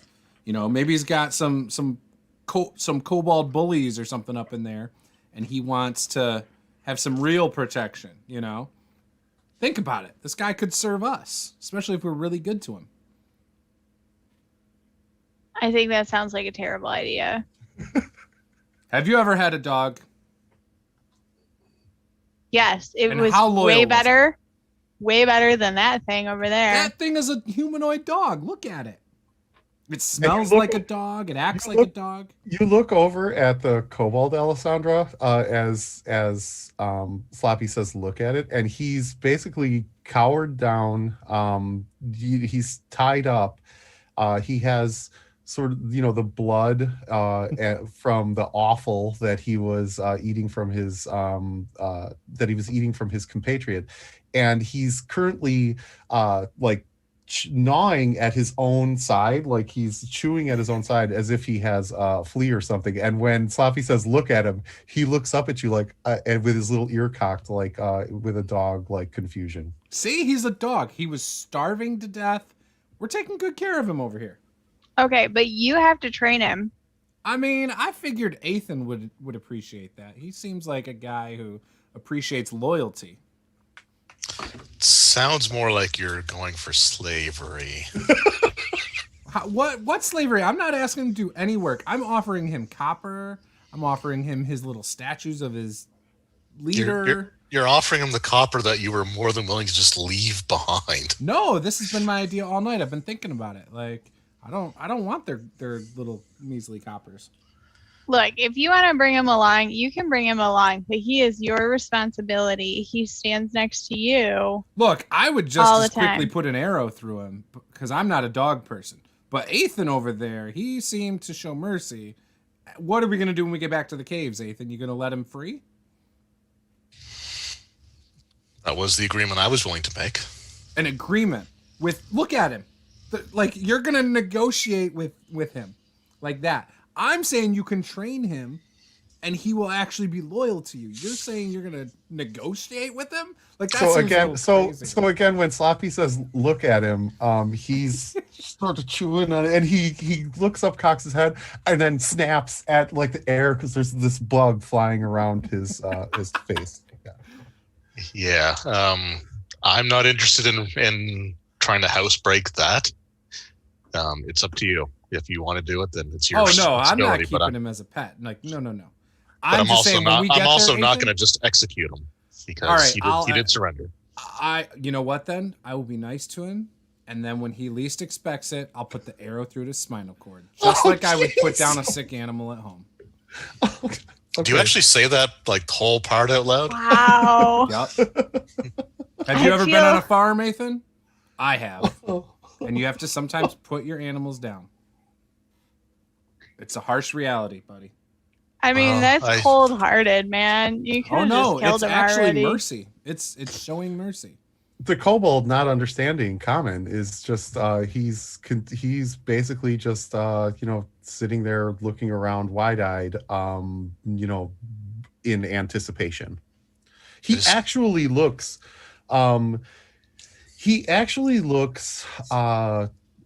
almost hopeful if you could assign an emotion to him. I turn to him and I say, "What's your name?" In common, or No, you say this in common or chaotic? All chaotic. So there's Name? there's no. I'm gonna call him Sparky then. There is no way to sort of relay his name. In other words, his name is more of a guttural sound. What you get back is just "I am me." Okay, I'll start calling him Sparky then, and I tell him I don't know if I can ask this, but will you pledge loyalty to me? I dropped my dice. Hold on. Mm-hmm. So in chaotic, in sort of broken chaotic, what you get back is you strong, you mighty, you feed me. I think he got you mixed up with somebody else. Well, the feeding part's right, but the rest of it. Yeah, I don't know. I'm not a slouch. I mean, I'm not great, but I'm 10 in strength. I'm okay. You have 2 hit points. Yeah, but no, that's not something you see on me. Like, I mean, you don't I feel that like guy's you got 2 do. hit points. Nah, I'm wearing plate armor. I don't look that frail. I got good dex. I'm good. I'm athletic. In fairness, right, to basically a 3.5 to 4 foot tall little dog man. We all look strong. Yeah, you guys LBJ are gods, right? Like you guys are gods. So yeah. All right, let's see if you can lead him to these caves so we can at least try to enter them by, session 8. I offer you the rope since you're leading us through this area. I've cut off the noses and put them in a sack. The snouts.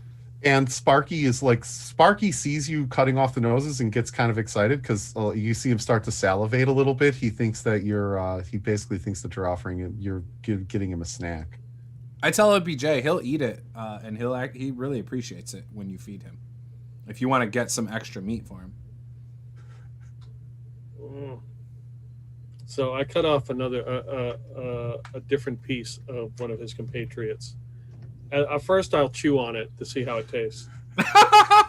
So the texture is grisly because it's mostly muscle. There's not much fat on it, but it's an oily kind of almost it's eel texture with a very heavy oily taste to it. That looks awful, LBJ. It's not bad. No, Are you sure you don't want to cook it first? I might ruin it. I'd throw him the rest. And he hungrily he absolutely digs in and starts devouring. You notice that much and puke. You notice I like him. You notice that he goes for sort of the offal and the sweetmeats first, right? He kind of ignores the musculature, the fleshy part, and really goes for the innards. Hey, it's not a G-rated game, all right? I'm just saying. And he talks. Man, we won today. I just close my eyes and see that paladin hood just get further and further out of grasp. I mean, you guys hear a heavy audible sigh come from Ethan. Like, yeah. You tired? You need to rest some more.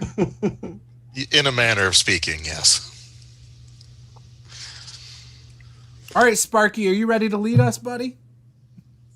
He looks up. I said that blood. in common, too. Yeah, he looks up, blood and awful all over his face, and kind of cocks his head at you, confused looking. And then I do a little hand motion of fingers walking, and I make a whole like a thing like this, like a cave, and then I go. And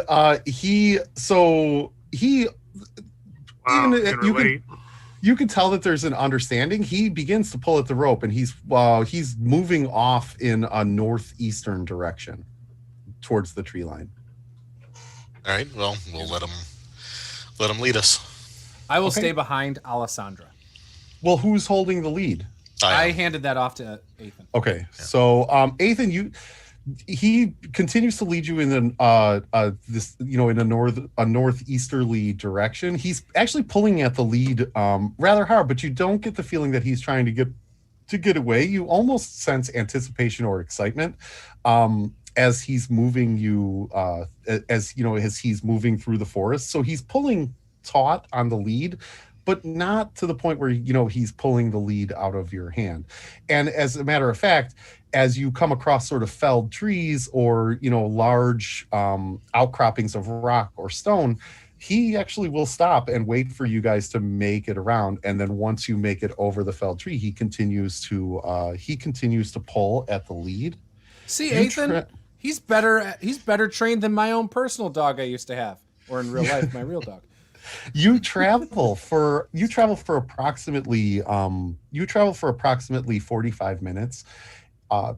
And there are sounds of wildlife all around you. As you get further and further, as you go further and further northeast, you notice that the sounds of the wildlife are beginning to cease, to dissipate. You hear less birds, you hear less wildlife around it. It's starting to become almost eerily quiet. Was it like that? That's before? consistent with what we had before, I think, wasn't it? Yes, and he is continuing. As it gets quieter, he is beginning to pull harder. You travel for another 15 minutes or so, and you come out. You're essentially at the base of the ravine where you were previously. You can see it's full-on morning at this point. You guys started at around daybreak. You're looking at approximately 7 a.m. at this point. So it is full light. You can see the full depth and breadth of the ravine itself. And basically, once you break out of the forest into the ravine, he stops and turns and looks at you sort of expectantly. All these ravines look alike.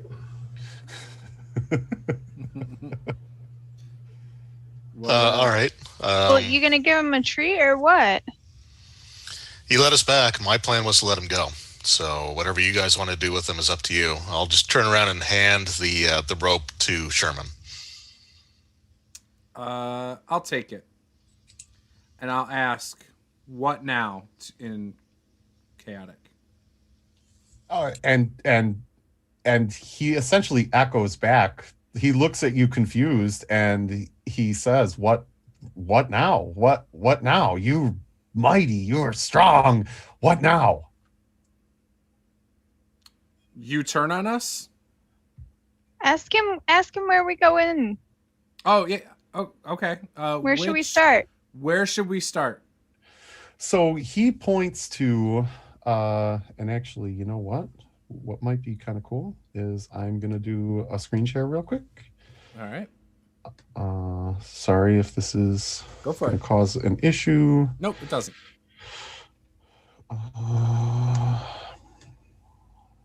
Let me just drag you guys and move you over to here. And I'm going to zoom this out so that you can see where you're at. Is this an actual rendering of the Caves of Chaos? It sure the hell is. Oh, that's cool. So you guys are, and I'm going to shrink it down again a little bit so you can see where you're at. Okay. So right now, you guys are... It's really... Sorry. Oh, no, you're good. You guys are standing right about here. I don't see what you're... Oh, because here, let me, you know what? Let me zoom in so that you can see. I would say his mouse is right in the okay, middle. I see it. Yeah. Gotcha. So, you should see the little red. You guys So are we're coming right from about the east. Yeah, you guys are right about here. Like, you see the red circle? Mhm. Yep. Yep. Okay, Yep. so you guys are right about there. What you can see is, okay, you see a cave entrance here to the south, sort of to the southwest. There is what appears to be a well here to the south, also to the southwest. Is that a stone entrance too? Like a... Yeah, it's you're basically seeing it's sort of a reinforced cave entrance. Ooh, okay. And then he is pointing and pulling here. This is actually where, so when you guys came through, when you guys burst through last time, you were here. And this is where this is unfortunately where poor Raz Freebooter died. This is where they threw. And so you are now over here, and he is pointing in that direction. So if you want to keep him alive, Ethan, we should tie him up in the woods, and I can tell him we'll free him once we go through that cave over there. Just make sure to leave him some food and water if that's the case then. He just ate. He still needs water. All right. Do you have some water to spare? Because I don't. I have a water skin. Actually, Well, maybe there's a bucket by that well or something. Okay. Do you I'll think go that take a actually has look. water in that well? We can check. I don't know. I'm gonna go take a look at the well. I'll You know train what, an I arrow there's and a- prepare in case. I she probably gets shouldn't attacked. have stopped the screen share then. Okay, so you're gonna head. So you're here. Are you? So Alessandra, are you heading off to to this well on your own? I'm not Yeah. going up there. I In mean, other I words- assume that they're gonna sort of follow along. I mean, Yep, we're gonna go you're- in one of these cave entrances. You're here and you're Somewhere. heading over to here. Yep. Okay. So you guys see Alessandra begin to wander off in the direction of this well over here. What is everyone else doing? What is our purpose here, guys? What do we want to do here? Are we like going to all the caves? What are we trying to find? I guess. I believe don't know we're our killing motivation. things and making money. I mean, we know there's more of these in that north cave. We don't There's also know what's in the there's south. also the threat of this like returning or emerging god that Aaron wants us to deal with. Yeah, there was also a troll at one point too. So who knows what's in these caves? That ogre. well, and also in fairness, it's We don't know. not just Aaron. It was a vision of Astrid. Astrid actually wants you to stop. So yes, Aaron had the vision, but it was a vision from Astrid, right? Yes.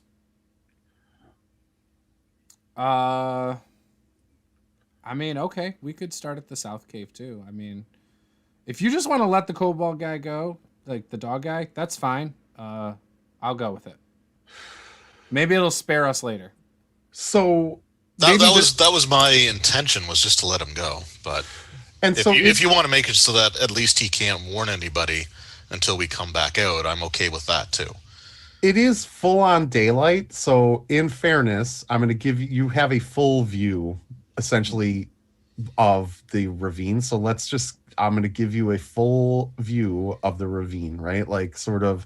So again, you are here and you can see at various points along, in elevation along the side of the ravine walls that there are multiple cave entrances. In other words, you are completely engulfed. This entire ravine comes up about 120 to 150 feet, depending on what area it is, with a slow rise starting here and at its highest point here. This kind of bowl is just dotted with cave mouths and cave openings everywhere. As you guys call him, Sparky, is essentially pulling you, and he's trying to get you to go here. He's trying to get you to go to this direction. But you're free to do whatever you'd like. Oh, he's trying to pull us to the northern cave. Yeah, he's trying to get you. Like he's telling us to go to that one. Right. He's pulling in this direction. And again, this is the direction. So this is the cave mouth that you had encountered the kobolds previously. Okay. So let's just let this guy go in the woods and let's go tackle this other cave. This cave that he's telling us to go to. There might be a reward for bringing him back. Do you want to tie him up in the woods, or do you want to just let him go? Because if we let him go, he's going over there. I mean, we can tie him up for all I really care. I don't care either. I mean, I don't care if we You let know him go what? either. You know what? Let's flip a coin for it. I'm gonna pull Sloppy aside, and I'm gonna say, let's just tell him that we let him go. Let's tie him up, because letting him go sounds like a terrible idea. All right. So I will, in chaotic, I say, we're going to keep you over here for now. We will go in and make sure things are still safe, and we'll come out and let him go in a little while. And I will bind just completely tie him in the shade to a tree. No food or water, because if his hands are free, he's going to free himself. Like, that's just ridiculous. Like, we can't do that. So me and Alessandra take him off to the woods, back a little bit, and tie him to a tree. And I do give him a piece of food as I'm tying him up to get him to comply a little. Okay, and in sort of, again, that broken chaotic, you get the, sort of the understanding he's saying, me understand, you kill. Kill him? That's what he's saying. Okay. No, you can interpret that however you'd wish. Yes, right. We're just gonna we're gonna be back in a minute. Like, let's see. Let's check this one cave out. I give him another piece of some of my food. If it's not like a trap or something, maybe we come back and get him. Again, us or a similarly numbered group of individuals will come back for him. Yes. He is he's super excited, and he's like, yes, me understand, you mighty, you strong, you kill. Yes, we kill he's things. afraid of us killing him. Don't worry, he's afraid of us killing him, so he wouldn't turn on us. But we'll leave him here and we'll come back. I'll be back. Hasta la vista. Okay. And so which way are you guys heading? Let's go to that cave that he was pointing at. Okay. And again, I'm staying behind Alessandra. And now that we've connected on this idea that, it would be dumb to just let him go, I trust her a little more. Okay. LBJ's grip is loosening on my soul. Oh, shit. LBJ is losing control of the group. So I'm not sure how intricate these caves get, but do you want us to map these? Because I can map. So I have some grid paper ready. Oh, so okay, I perfect. actually have. I don't know how good I'm going to be at it, but we can do a Roll20 representation of it, because I have Roll20 representations of it, or I can describe it and you can map it, whichever you prefer as a party. Let's go with the representations. That way I don't have to worry about messing up. Mixing it up, yeah. Yep. I want to just jump to the correct part. If anyone's ever read Knights of the Dinner Table, where Dave does the mapping for a session, you would understand. Is it that bad? They keep falling in the same pit trap over and over and over again. The same one? The same one, because he keeps running them in circles. Oh, jeez. All right. Give me 1 second, because I'm doing stuff on the back end, and then I'll. No worries. Yeah, I'll make it appear. So. I will relay the information to Ethan. So we've left him at the tree. He respects us. He says we're mighty, we're strong. He knows that we have to go and kill whatever needs to be killed, and he gets it. He gets it. He's on our side right now. Don't worry. I'll accept that. We'll come back for him, of course. Yep, we did tell him we'll free him when we get out. And I, no matter what happens, Ethan, I will honor that word. So as long as I'm alive. Just for the sake of saking, so that we can continue to move along, I'm going to describe to you what's happening as I'm working stuff in the background, right? So, like, you approach you're approaching the cave to the north. As you get close to the cave, you can smell. It's a smell of sort of rotting flesh and Is it like the mound? No, it's different than the mound in that it's almost, I don't know if you guys have ever smelled pig rendering, like a pig rendering plant, but it's that sort of almost burnt flesh smell. Nope. A lot, sort of with It's a gross, rotting. Yeah, I have. With a rotting scent to it as well. The opening itself is about 10 feet wide and 10 feet tall. You don't see any light emitting from it, but you do hear some faint noises coming from inside. It sounds vaguely of grunting, kind of mixed with it's like grunting mixed with a growling. It does not sound like the kobolds that you had heard. It doesn't sound like the creatures, and quite frankly, the smell is distinctly different as well. This is a much more, it's a pig rendering smell. It's this rancid, desiccated, melted, burnt flesh smell. Hey, Like LBJ, Tosches.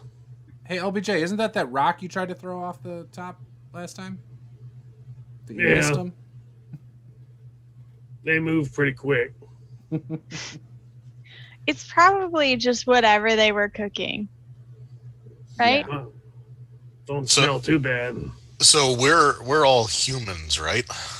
Every one of you are humans. Yeah. So who's going to carry the torch? Oh, Aaron, of course. He's not doing anything else. Doesn't he use a shield though? He doesn't have he doesn't need to use a weapon. Yeah, but he doesn't need to use a weapon. Fair He's enough. gonna run if things get real crazy. You guys Yeah, are but not I don't nice know if I to- want the person that has their only light source to be the most cowardly person. Oh no! in the group He's not either. gonna run. I don't think he would run unless No, we he's start not gonna- dropping. And Yeah, he can't he's help not us. going to full on run away. He's just cautiously advancing. Here, Aaron, stay next to me. Poor Aaron. You guys are mean to him. Hey, I just told him he could be next to me. I'm letting him sit next to We me on this just- bus. We recognize his abilities and we assign him tasks as appropriate. His abilities, yes. His one ability he can do once a day. Also, I apologize for the delay. I'm uploading a map, and Roll20 is not having it. So yeah, right. It's all good.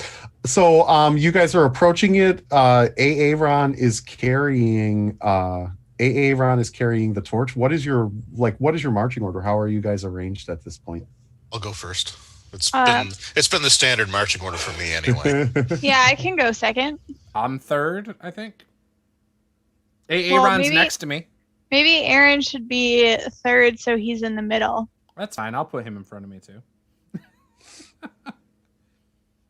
LBJ, LBJ, so then you fine Flappy being in and the then back?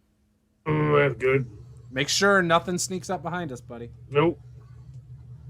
I know how acute your senses are, so you know. Okay. And with that bag of noses back there, you should really be able to tell what sneaks up behind us. That bag has got to smell so bad at this point, you guys. Oh, I'm sure. Here's what I will say. In fairness, I'm certain it doesn't smell any worse than your friend Sparky that you were traveling with. So I mean, there is that. So yeah. I would say that the sack full of noses has prepared us for the smell we are currently being assaulted Uh-huh. with. Yeah, for sure. For sure. Oh, come on. I honestly didn't think that you guys were going to make it this far, so I didn't have the map uploaded. Again, I apologize. He's like, I thought it was going to No TPK faith. and I was just going to end it there. No. I really thought it was going to be over. We were going to Yeah, spend the right. rest of the session rolling up new Well, characters. He thought we can- were going to be searching I through the can- woods for the whole We session. can map We can map for it. the rest of this session at least, Yeah. and then Let's just do that. I I'm, wouldn't worry about it. I am almost there. Hold on, just give me 2 seconds. I'm just sizing so that it fits the grid. It's massive. I believe I still have the file from the D&D Next playtest somewhere, so I could even pull that up. But I don't want to do that. I Yeah, don't want to ruin it. Don't do that. Let's pretend that there's an element of surprise that you don't know what's going to Oh, happen. I'm pretending. Okay, Technically, Paul and I have played through part of this before, so. gotcha. Yeah, I really only remember like one thing So it's fine. Yeah, I've I got a remember, crap like, memory. about a handful, but I'm not gonna play that way. Okay, I'm almost there. Hide areas. Map and background, hide. Okay. Reveal this part.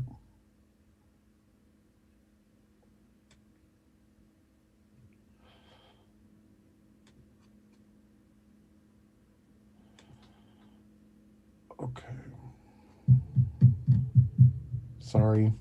You're fine. Just don't worry about all this. We're good. We are golden over here.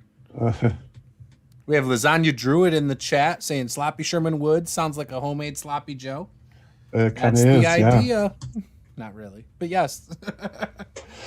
All right. Game On says, wait, Roll Stats is alive and he doesn't just like my Instapics? And then he said, is that a face reveal of Draven Swiftbow? Just as sexy as I imagined. Okay. Draven doesn't take compliments well. I don't at all. Like, just ask my wife. She gets annoyed with me sometimes. She likes that face. Yeah, she, for whatever reason. See? It doesn't matter what the reason is. Whatever, Dave. You know that you're a sexy beast. Ugh. And that, like, come on, man. This is getting weird. All right. You So ain't seen nothing yet. You should play some games run by Peter over there. That gets weird. okay, so as you approach, right? You can basically see in that there are some crudely carved sort of tables, and the area, like, you don't really see any lighting sources, but you do see some crudely carved tables in front of you, and you can tell that this entryway opens up into quite a large cavern. It opens up into a large space. Okay, and you hear, again, you have that awful smell, but you can hear echoing across the cave walls. It's hard to tell how deep in, but you hear it's like it's a grunting kind of growling sound. Do we see any light coming from inside? You do not. The only lights like that you see right now is the light coming from your torch. You do not see any light source. You do not see any light source inside. All right. Well, I mean, we're here to explore the cave, so I'll draw my sword, ready my shield, and start making my way in. Okay. So upon coming in, let me sort of move this a little bit for you guys. Upon entering, you see, essentially, you basically see this room, right? You'll see that the wall 30 feet to the north here, where this chair is decorated with heads and skulls. It looks like mixed. They are in mixed state of decay. Some of them still have flesh on them that's rotting away. Some of them are like just completely, totally skulls. And some of them are in between. But they're human, elven, dwarven. It seems to be mixed. This entire wall, this area here it's covered in skulls in various stages of decay. They're placed in niches, so like there's like kind of like niches carved out about next to each other, so like shelves built into the rock wall, and they're placed in there. You do see sort of these crudely built tables, but the room itself, this room itself, appears to be empty. You don't see anyone around. Where are the openings or passageways out of this room? So the passageways that you can see are here and here, without entering the room. This is what you can see at this point. Gotcha. And there's a throne straight ahead, or some kind of yeah. chair? So you're entering here, and directly ahead of you is this throne, and behind this the throne, all along this wall, skulls are skulls. Yeah, right. Okay. So, well, I guess we can explore this room a little bit if we need to. Does one of the skulls look particularly familiar?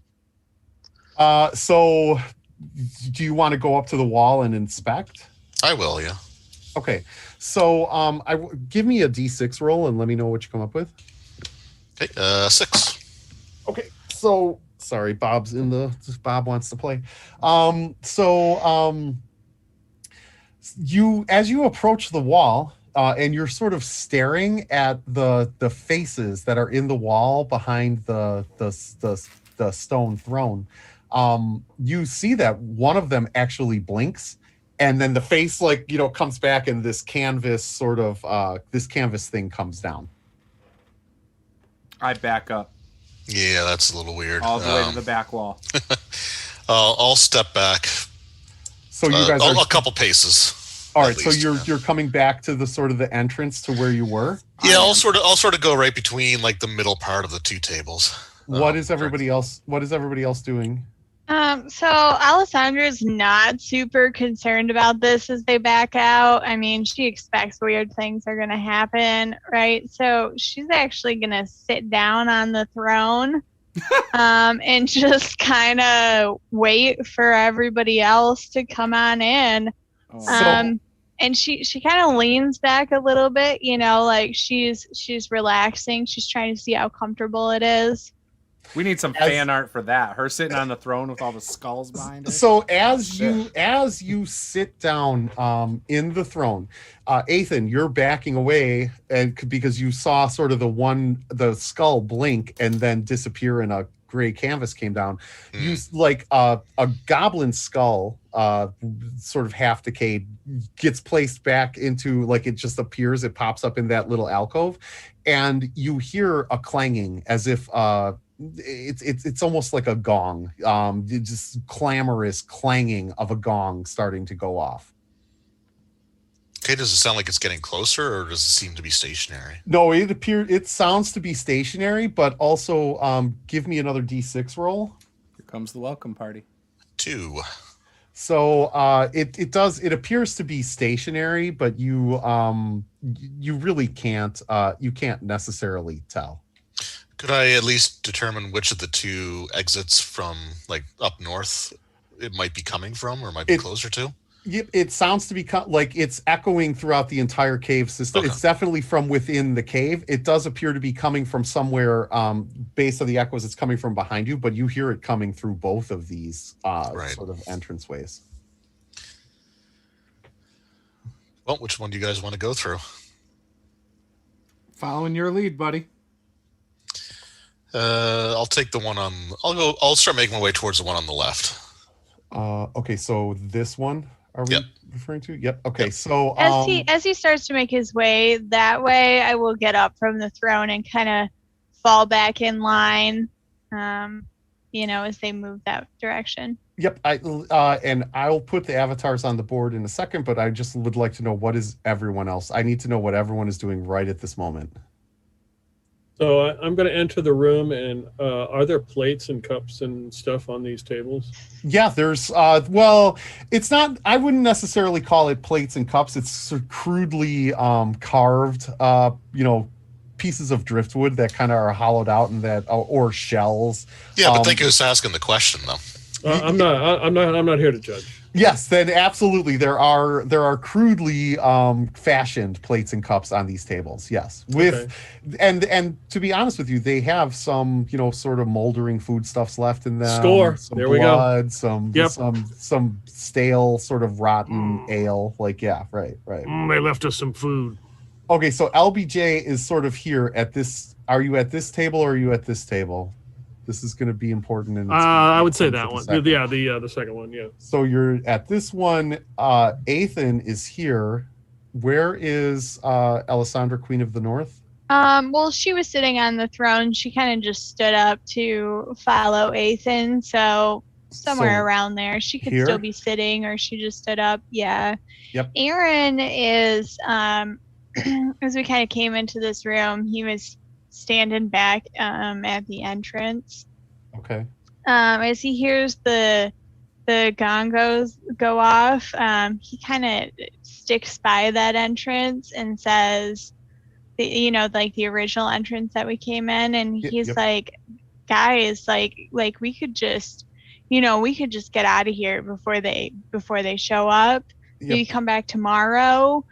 It looks like they were still eating. He's trying to back his way out of this. Yep. A little Okay, bit. so he's basically over here trying to get out of it. Sloppy, where you at, buddy?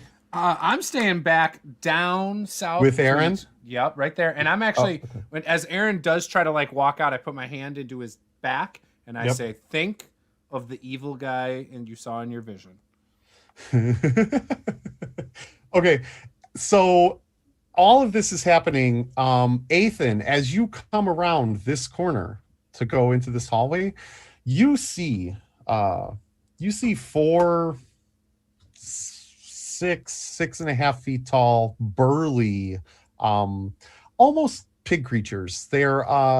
They are again 6 feet tall, broad of shoulder, 6 to 6.5 feet tall, broad of shoulder, thick, heavy set jaws with pig tusks kind of coming up out from underneath.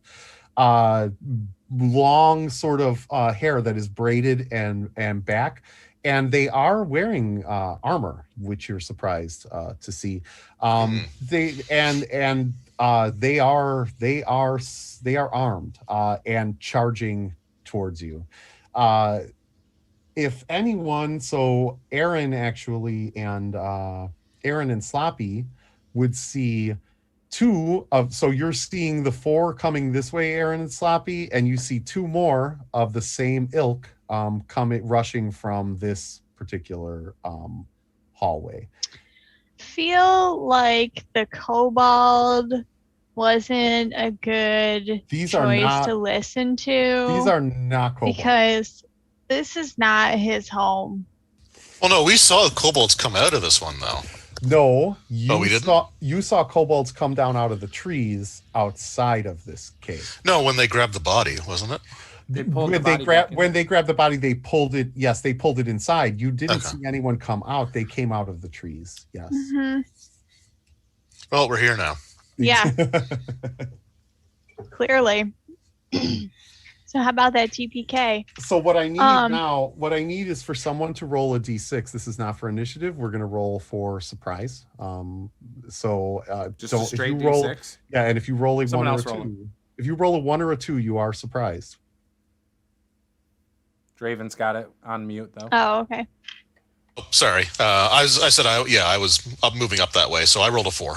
Okay, so you are not surprised. You hear them. You sort of hear them come around the corner. They go rushing in. I'm going to ask you to roll for initiative, please. All right, I'll do that one. 8. Okay, so you guys actually have the first attack, and when we resume in 2 weeks, you will have the first attack. That's where we're going to end it with 6 orcs. Oh, I'm sorry, 6 big burly pig-like creatures bearing down on you. Yeah. So just for point of clarification, right? Like Sparky wasn't worried that you were going to kill him. He thinks you're a big mighty god, and he wanted you to go kill his foes. They brought essentially they were he's like, you're big, bad, and awesome and amazing. So go kill them off. Yeah. And we will. Either that or 4 identical characters will suddenly emerge and save the day. Either we will or a similar number. Yes, a similar number of like-minded characters. Yeah, I just wanted to clarify. Sparky is not. He didn't screw you. He basically thinks that you're invincible. So that's what I thought. Yeah. I got dibs on Sparky. Awesome. So thank you, Bill. That was fun. I really thought we were gonna die tonight, but we did it through the grace of the dice gods. And let's be real, the programming of Roll20. Yeah. Well, I will say, right, like, so that's what I'll say. 14 kobolds I was worried about. 6 orcs are, even worse. Like, okay, so it just is, right? Like, so, yeah, right. You should. That is why I'm near the entrance. Yeah, right. Ready right. to remain a remnant. And I'm with the healer, so we got this under control over here. Yeah. Paul, I'm about to be a remnant. Yeah. Well, but Paul, nothing more than a memory. At least you got to kill things, right? Like tonight, you got to destroy and decimate some stuff, and it was pretty cool. So yeah. And technically now I've played a character for mostly 2 sessions. So your first if character made it a couple sessions too. If I get through a whole other session, this will be my longest lived character. Well, in next session, I will have sort of fog of war and the dynamic lighting setup. Nice. And stuff. I kind of had to do this on the fly this time, right? So, because I honestly didn't expect you to make it. I also honestly did not expect you to take the bait and enter the orc lair, but like it is what it is, and like we'll go from there. So yeah. No, we'll get second level. We'll get second level sooner if we fight tougher enemies. Yeah, that's true. Yes. That's really the strategy right now. Mm-hmm. Sure. I'm on board with that. That's a good plan. So with that, do you guys have anything you want to plug? Anything going on this week? Roll20 really should, look at their dice rolling and fix it, because it doesn't seem too random. It actually seems pretty low. But other than that, like I'm maybe all that's good. the trick. Maybe it really is random, and that's why it doesn't feel random. Could be.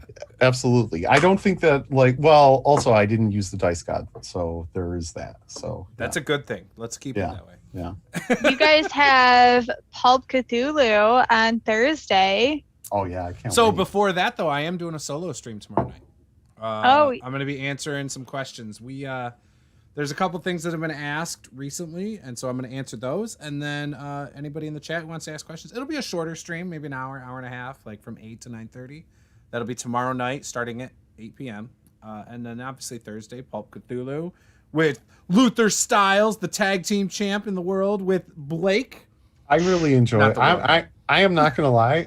No, Latin America, but Yes. I'm not going to lie. I am really, I am seriously enjoying playing Luther. He is, he's pretty amazing. So yeah. We left off distracting the police, I think, if I remember correctly. So That game is wild. I love it. It's not so something great. you watch in front of your mom or in front of your children, though. Well, that's for damn sure. Yeah, right. I mean, my mom would probably enjoy it, but my mom's not like most moms. It is absolutely fun to just sort of embrace your your inner scumbag every once in a while, right? Like you have to keep it inside, and they're like, no, I really shouldn't do that. And with Luther, I'm like, I shouldn't do that, which means I will. So like, yeah, it's always fun. Yeah. And then Friday we have Pathfinder, so that'll be fun. We're in the middle of Halad's lair, basically, with Durgan, Draven's character, about to die or something because of dog bites. That sounds about right.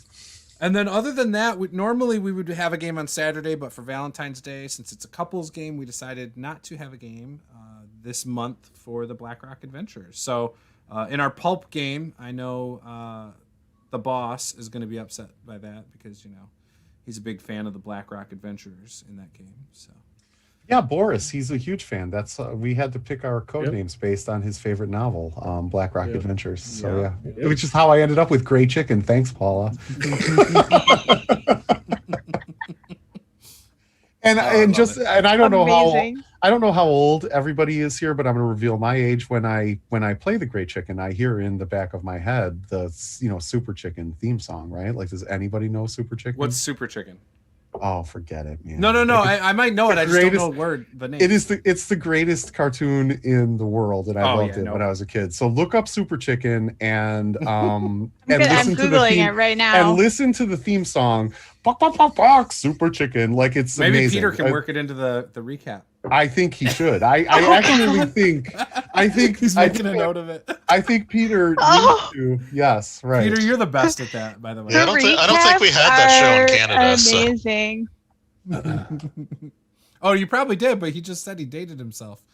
Well, no, there was a lot of older shows and stuff like that I used to watch too, but that one doesn't sound familiar at I used to all. watch so. Mighty Mouse. Oh, Mighty Mouse. I mean, Yeah, I remember how Mighty Mouse, how but- long was this show running? Because they have pictures of the cast members, and all the pictures are in black and white. So- Bill. In fairness, no, but in fairness, it was around even before my time. You would Yeah, it watch was it in like, syndication. yeah, it was in syndication, exactly. Right. Yeah. The Okay. Bozo Show started in black and white too, though, and I used to watch that as a kid. Oh, Yeah, it's the yeah. same creators as Rocky and Bullwinkle. Exactly. It came on during Rocky. It was like the short in Rocky and Bullwinkle. Oh, okay. We had Rocky and Bullwinkle. Yeah. Yeah. I just Yeah. watched that.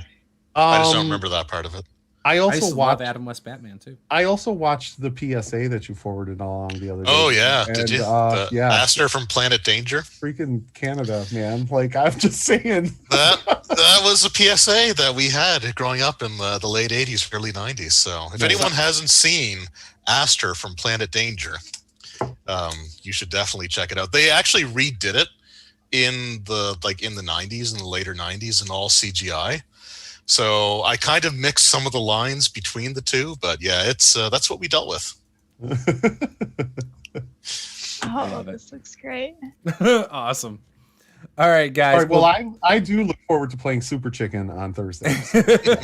it's gonna be fun. I'm looking forward to it. I can't wait to see how things are gonna how they're gonna unfold with the police and everything. So I'm sure gonna be Luther great. will talk his way out of something. I don't of know. course. Well, now Either you're a The that- celebrity. description of Either this PSA is that like the popular PSA endured for 2 decades, and its chilling message about the consequences You have to of watch not it. playing safely resonated with an entire generation of children. Like, wild. Okay, sorry. Nice. Continue on. Most hardcore PSA. Canada's most hardcore PSA. Wow. Yeah, I they love don't play. They don't play in Canada. I think that might explain a lot about why Chance turned out the way that he did. Well, he's in Western Canada though, Gotcha. Yeah. right? Or it's like middle to Western, isn't he in Alberta? Yeah, I it's don't. Western. I don't know where. Yeah, I don't know where Chance is. Yeah, Alberta. Okay. Yeah. Yeah. So Oh, you're muted, buddy. Oh, sorry. Yeah, Alberta. That's definitely a part of Canada. Oh, we know. Yeah, We know. yeah, we do too. That says a lot right there. Yeah. It's okay. Oh, we live in man. Mississippi, so it's fine. Like, yeah, right. So, yeah, Thursday is going to be great. I'm looking forward to it. And other than that, I don't Good have times. anything. Yeah. Right, Yep. right. All right, guys. So thank you for watching, and we'll see you guys next time. Game on.